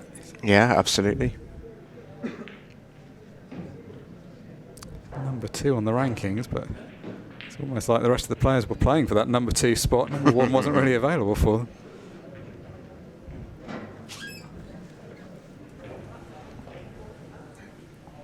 Yeah, he's had a good year, but like all great sportsmen, Declan Brennan wants to win. Doesn't really care if he's ranked 2nd, 3rd, 4th, 5th. He wants trophies. That's what he's hunting tonight.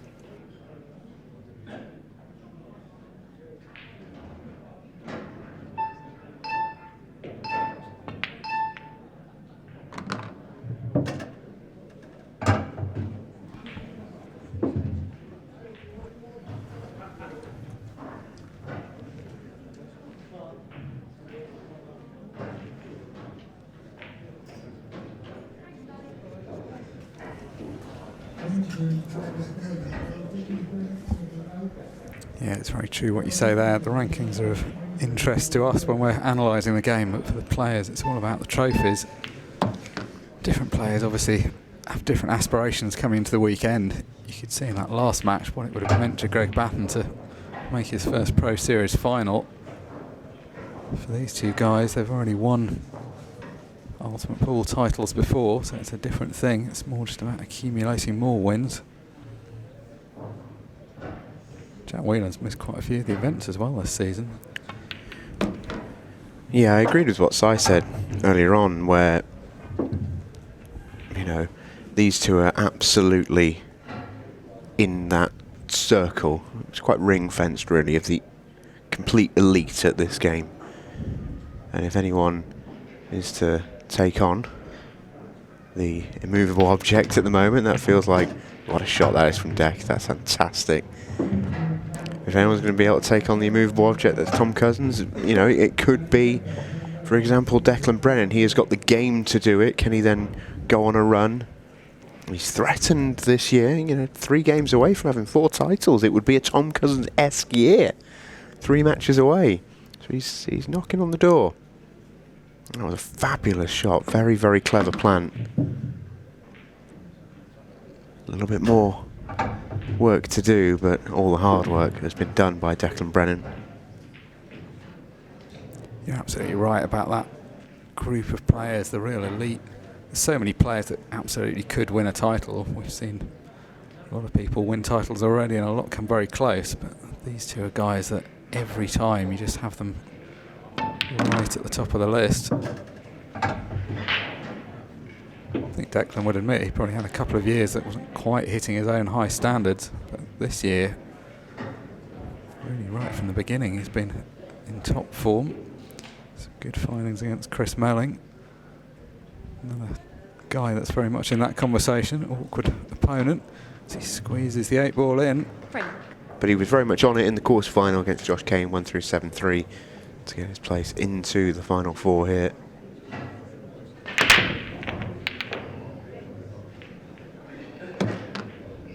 Oh, ball made. Oh, another funky looking split. Yeah, it would actually have helped his case if that red had stayed over the bottom pocket instead of going into it. He's going to prefer the reds, but it's just whether he can make that plant bottom left that he's looking at. Well, it's just, you could take one independently of the other. It's just difficult to land on. I don't think he's straight enough on this red to the centre. Looks like he's got too much angle to almost follow it down the rail, if you like, and sneak an angle on the bottom red. But he could, for example, play on this one dead straight, and he leaves a thin red down to the bottom left. So you can take them one after the other. Yeah, it's ugly both ways. It's a very ugly plant that's pointing clearly at the cushion and the space between them. As you say, tricky to find the gap between them. Could try and bump into. Well, he's going to go for the plant. Oh, I'm amazed he's taking the plant on. It's a brave shot. Played that really well. It's Made that look like a it was over the lot hole, easier hasn't than it was, yeah. That was not as simple as Declan Brennan just made that look. It was the shot that had opened it up. If he went any other way, he was going to have to play a couple of good shots. That way he just had to commit to that one, and then this is his prize.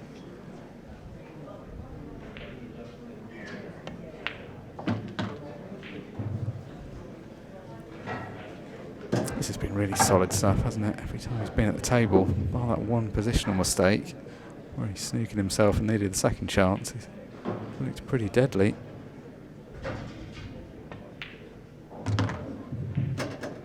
I think Simon Webb summed it up really well in the studio before our semi-finals earlier on, that these two players, of course, Declan being one of them, their floor is so high in terms of what they can produce. You know, their floor is quite a lot of players' ceilings.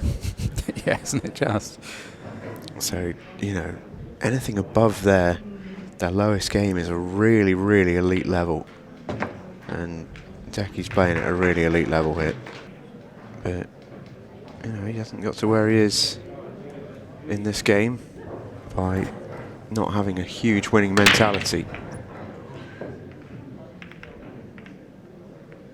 And another dry break. This time it swings the Wonders' way. First chance for Wheelen. It's easy to forget just how long he's been at the top of the game as well. We were talking about it earlier in commentary. I'm trying to remember what year his world title was. And the answer turned out to be 2015, which Yeah. is further back than we were guessing. That feels like a long time ago, doesn't it? And there's good reason for that. It was. Yes. Nearly a decade ago now. A lot has happened in individuals' lives and in the world since then. Yeah, absolutely. Also got 2 world doubles titles. Pretty extensive trophy cabinet at home.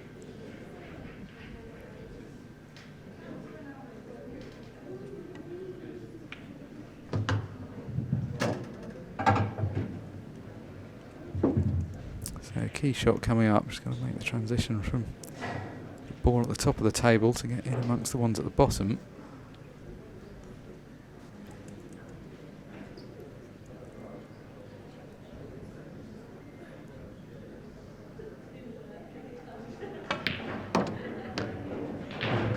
That's pretty good. I knew there was a reasonable gap on that side. Now let's screw over into the red that's to the right hand side of the table, or may just try and find a gap. Lands nicely on one of the 2 balls to the right centre. This frame should be all but complete.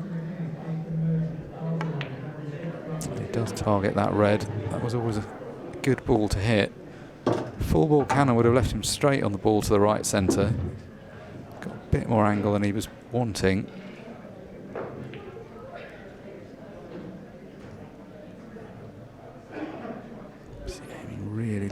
cue ball, just wants to kill the pace. Played some good cannons here. He's made good use of the reds at this end of the table. A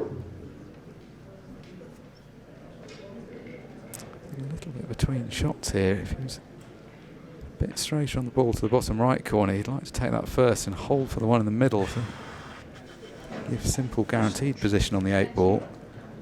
Very thin to play that shot from where he is, but if he plays the other ball first, that's also tricky. I think he's going to have to play the one to the middle, but he's not going to get perfect shape.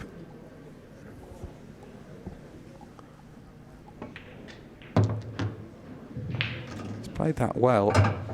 It's about as far back as he could risk going, but wanted to try to make sure he didn't leave this ball too thin.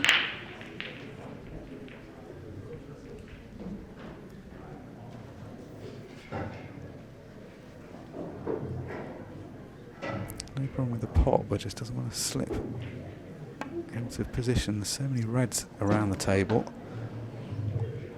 It's a tiny bit short, but I think you take it. Yeah, he's done well actually to kill the pace to that extent. I think he was probably concerned he was more likely to overrun than underrun that shot. Can just clip this in. Thin one, but no problem with the cue ball. That's always going safe. It's a good pot. Very, very good. Right.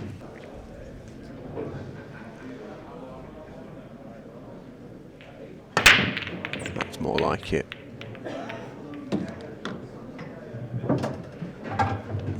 Oh, these reds look nice. Yeah, especially if those ones are a plant. They're almost a plant to the top left. Probably close enough that they could be made. Even then, you've got a red so close to them. Probably easy enough to work with anyway. Certainly going reds rather than yellows. I wonder if he's going to bump the 8 ball out on this shot though. Yeah, just like that. From the main camera angle, the plant looks dead set. From the overhead, it's pointing a bit to the left jaw.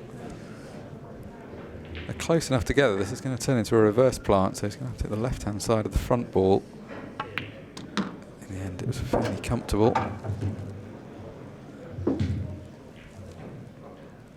the fact that he was able to get the 8 ball out from that previous shot means that it's in a okay place. It's a little bit guarded, but reasonable area to land in.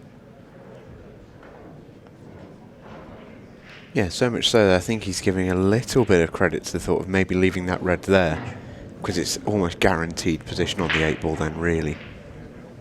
So this might be a reroute if he goes another way. Because Jack's a player who likes to sort of take his pattern in sections. I think there is some real merit to leaving that red up at the top of the table. Especially because he was nicely on the one to the right centre. It wasn't like it was chasing after something else. No, as you say, pretty much guaranteed. Just has to make these 3 balls and then meander his way up for the red to give access to the 8 ball.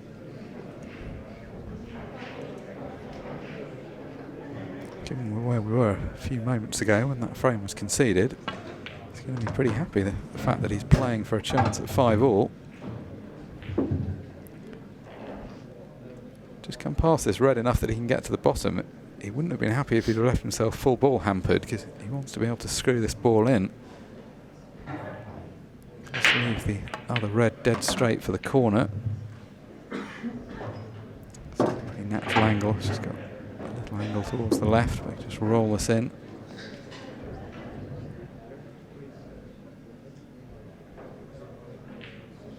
I do think he's a player that doesn't allow the problems to play on his mind. He sort of looks like he is, because he often sits in his chair shaking his head a bit, but yeah, he does shake it off pretty quickly.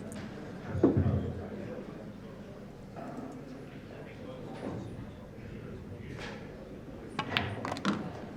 there we are. That was the merit of leaving that ball until last. Guarantees the position. So 5 all we go. 1 nips, 1 tucks. 13:20 left on the match clock. There is a potential that Declan Brennan has played his last shot of this tournament. That would Be tough given the way this match has played out, but that's very much on the cards if Jack can make a ball here. Oh, just how good is that break? You can't believe. Oh, I thought that was dry for a second. I think Declan did. Yeah, one shot in very quickly. Yeah, bottom left as we look there. It's the thing with the new tables, it's such a nice effect, but when you don't have that little audio cue, you sort of learn to rely on it over the years, haven't you? Don't be wrong, I'm sure there's plenty of, you know, spouses and parents up and down the country who've got one of these in the house and are delighted that it's so much quieter, but yeah. Won't someone think of the players who are listening out for a ball? Chance to win it for Jack Wheelen. And that is a lovely first shot. Almost potted it, which he'd have been happy enough with as well. Yeah, it's actually awkward enough, the fact that he can't take it next, and he just has to factor that in now. Shouldn't be a problem if he allows it to be, or he can take it next, that helps a lot. Basically just wants the cue ball back to pretty much where he started that shot from.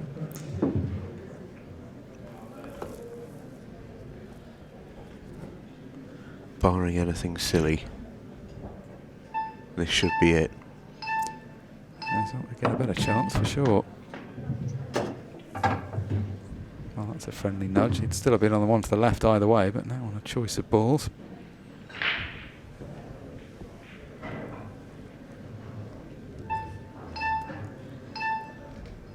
So how quick the shot clock catches up with you.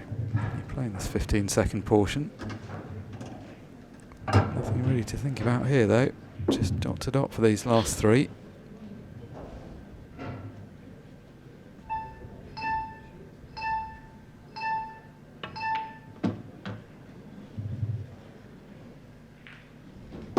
It's a reasonable gap, even though those yellows are sort of in play. You shouldn't have any trouble finding the gap between them.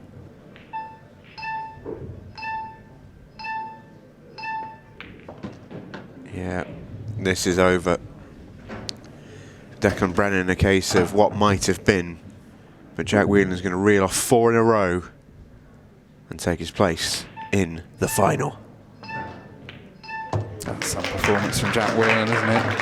Facing adversity, 5-3 down when he really shouldn't have been 5-3 down.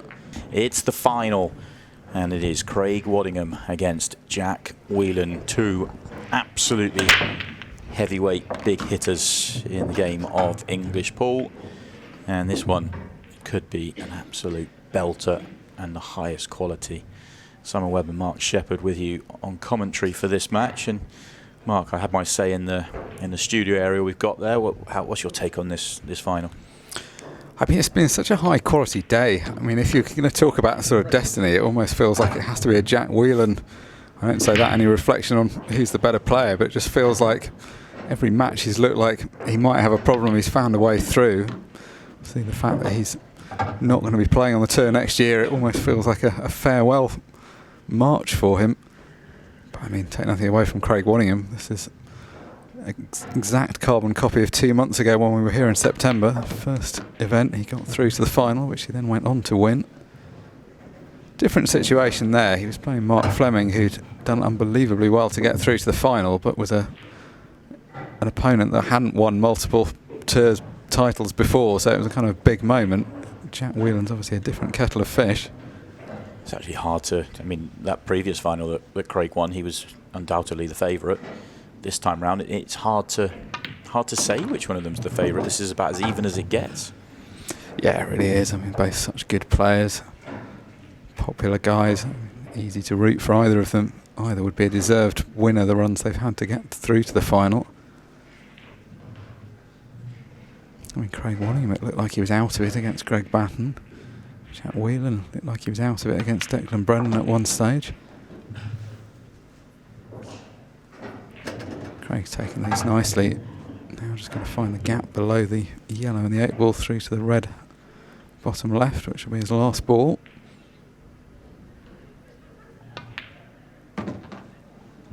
Pretty smooth start, this. Yeah, that's the way Wad plays, isn't it? Just a smooth, effortless style.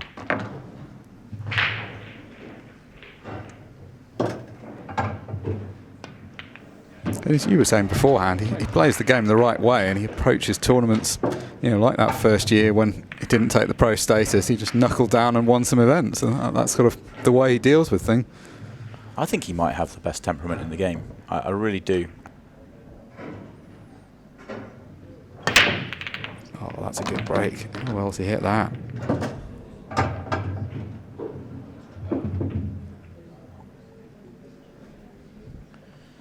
Now it's time to get going for Jack Wheelen. Controls the cue ball beautifully.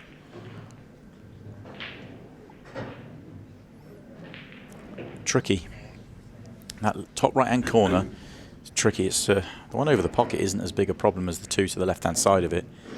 I think you can get to the potting angle of the one that's over the pocket. If not, you're going to have to find a clever way of dealing with it. Probably playing the cue ball into it, or a 3-ball plant. 4-ball plant.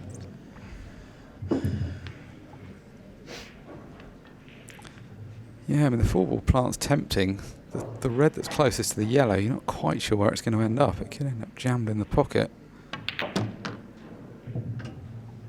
Yeah, it's a good shot. Knew the yellow he was playing was coming away, and was playing on the other one that's left up there. That's clever. Dealt with his problem. Yeah, and he's also dealt with it in a way where he didn't rely on having to be able to use that pocket if it did stay blocked, which it has. And this is exactly what happened in the semi-final against Declan Brennan, where Declan was ahead at one stage. There was then a bizarre interlude where they both made some very careless mistakes. Jack ended up conceding a frame, having missed the black, but then immediately regrouped and just played really well. It's very much the same here. He's been frozen away from the table, but doesn't seem to have impacted his own level.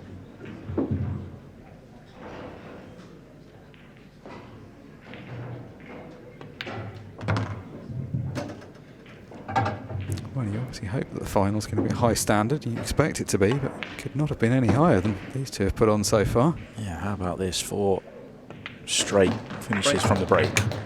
Jack Wheelen gets his first. Great explosion, but this time he loses the cue ball. I'm not sure if that was directly there or it got a little bump. Summary. Let's have another look. Yeah, it looked direct actually, but it might have just come off the, kind of squeezed off that front ball. But either way, it doesn't make a difference how it got there. It has gone there, and it's cue ball in hand anywhere behind the break line. In the kitchen, as they say in America.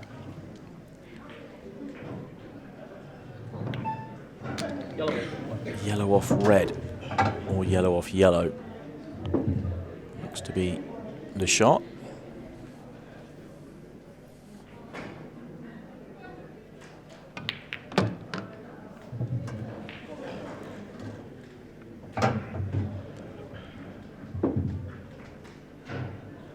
Always knew playing it like that, the red was going to jam in the pocket, so played it firmly so that the yellow came out.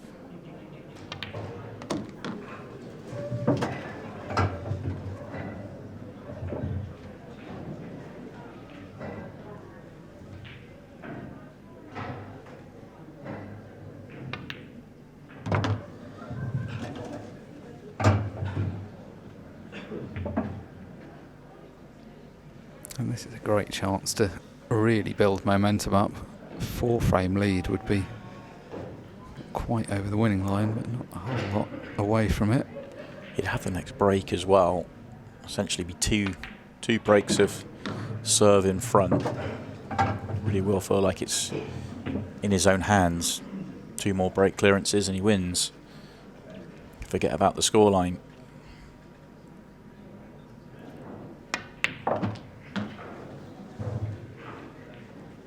That was nice. Landing dead straight on that ball made it so much easier. Just get the white clean out of that area. Fair bit of angle, but it doesn't really matter. Black is accessible from a wide area over this side of the table.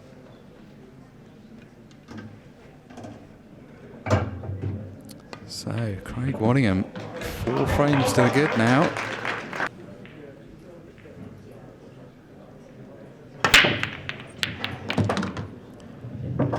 Oh, not again. Oh, it's going to stay on the table, but I Thought that was going to be a disaster for him. With the cue ball right up the middle of the table as well. Yeah, that would have been crazy enough from the way he'd hit that. That's much more like he breaks when he's playing well. He's got the cue ball in a dead straight line down the middle of the table. I don't think he's got an opening ball other than the plant, and this is high tariff. Does he play red off red or play it as a plant? Red off red. Slightly easier way round. Now it's a good chance. If he can land, I'm pretty sure the two together in the middle of the table goes to bottom left, and straight in there is frame over.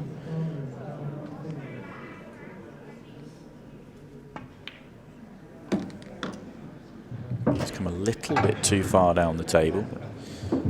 He's still got other ways around.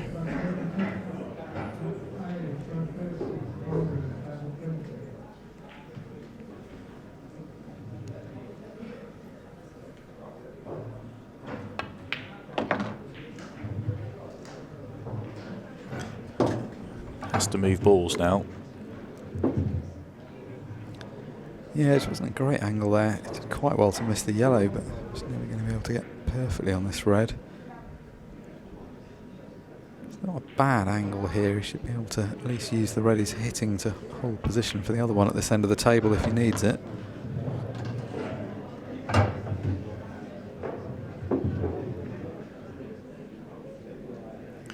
If he plays this natural, comes on and off the top cushion and comes down sort of in between the two yellows, then he's going to leave 3/4 ball on the red, which means he has to play around with the yellows on the left-hand side of the table below the 8 ball. And that's what he was just trying to work out, what's the best thing to do here. He naturally wants to take the one at the top of the table because the one at the bottom, in his words, would be his 8 ball. But you've got to try in some way swing it round nearer the straight. It looks easy. It's easy to connect the two reds, but it could just get a little bit awkward onto the 8 ball. That's why he's trying to swing it round 2 cushions, but he's overdone this significantly. A little bit wild, really. Yeah, I think he just got a bit caught in 2 minds, and the clock started counting down, so I had to commit to the shot. Be very disappointed not to have a straight pot at this. Yeah, I still thought he'd go for the gap and play the tough positional shot off this red. It wouldn't have been that tough. Plenty of margin to get on the 8 ball. But he's still going to win the rack. That's an excellent double. Yeah, well, it sort of worked out better in that he had a difficult double, but a guaranteed position. Obviously not as played to start with, but he'll very much take that. Hampered queuing and opens the bank. Lovely shot. And it all comes down to this. Cue ball is okay, and he's made a ball, and the chance is good. It's not great, it's just good. It's a deciding frame. Of course it's not great. There's always got to be a bit of drama. Of course. If he goes reds, the red at the bottom is horrible, so I expect him to go yellows, and he is. Yellow's sort of, especially if the yellow goes right centre, and the fact he's played that shot that way tells me it probably does. Yellows actually have a route. It's actually just the one below the red that he has to contend with, and you can get to the potting angle. So it's as good as you could hope for in a deciding frame, I guess. It's now, can you hold your nerve? 3:25 left. It's not a factor. 15 seconds a shot is. And the fact that he was 7-4 up is a factor, although, as we've said repeatedly, he's not somebody to let those kind of things dwell in his mind. He's landed nicely on the difficult ball. Can he bump the other one into play at the same time? I think he tried to. I think he was trying to go off the cushion and into the yellow, pop that over the middle and stay on the yellow to bottom right, and he slid by it. Now he might have to back himself just to cue this one in. He's a player that backs his potting, and that is what he has here. And in it goes. Now it's in his hands.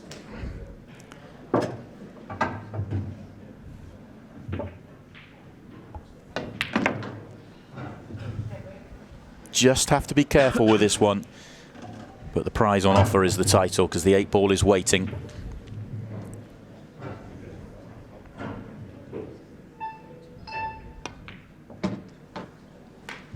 And now he knows, now he can celebrate the simplest of 8 balls.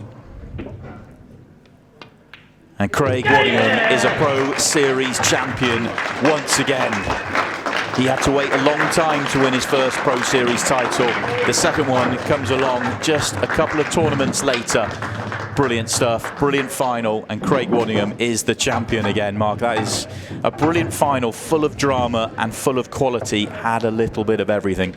Your Ultimate Pool Pro Series 9 champion for 2024, the Silver Sniper. He is Craig Waddingham.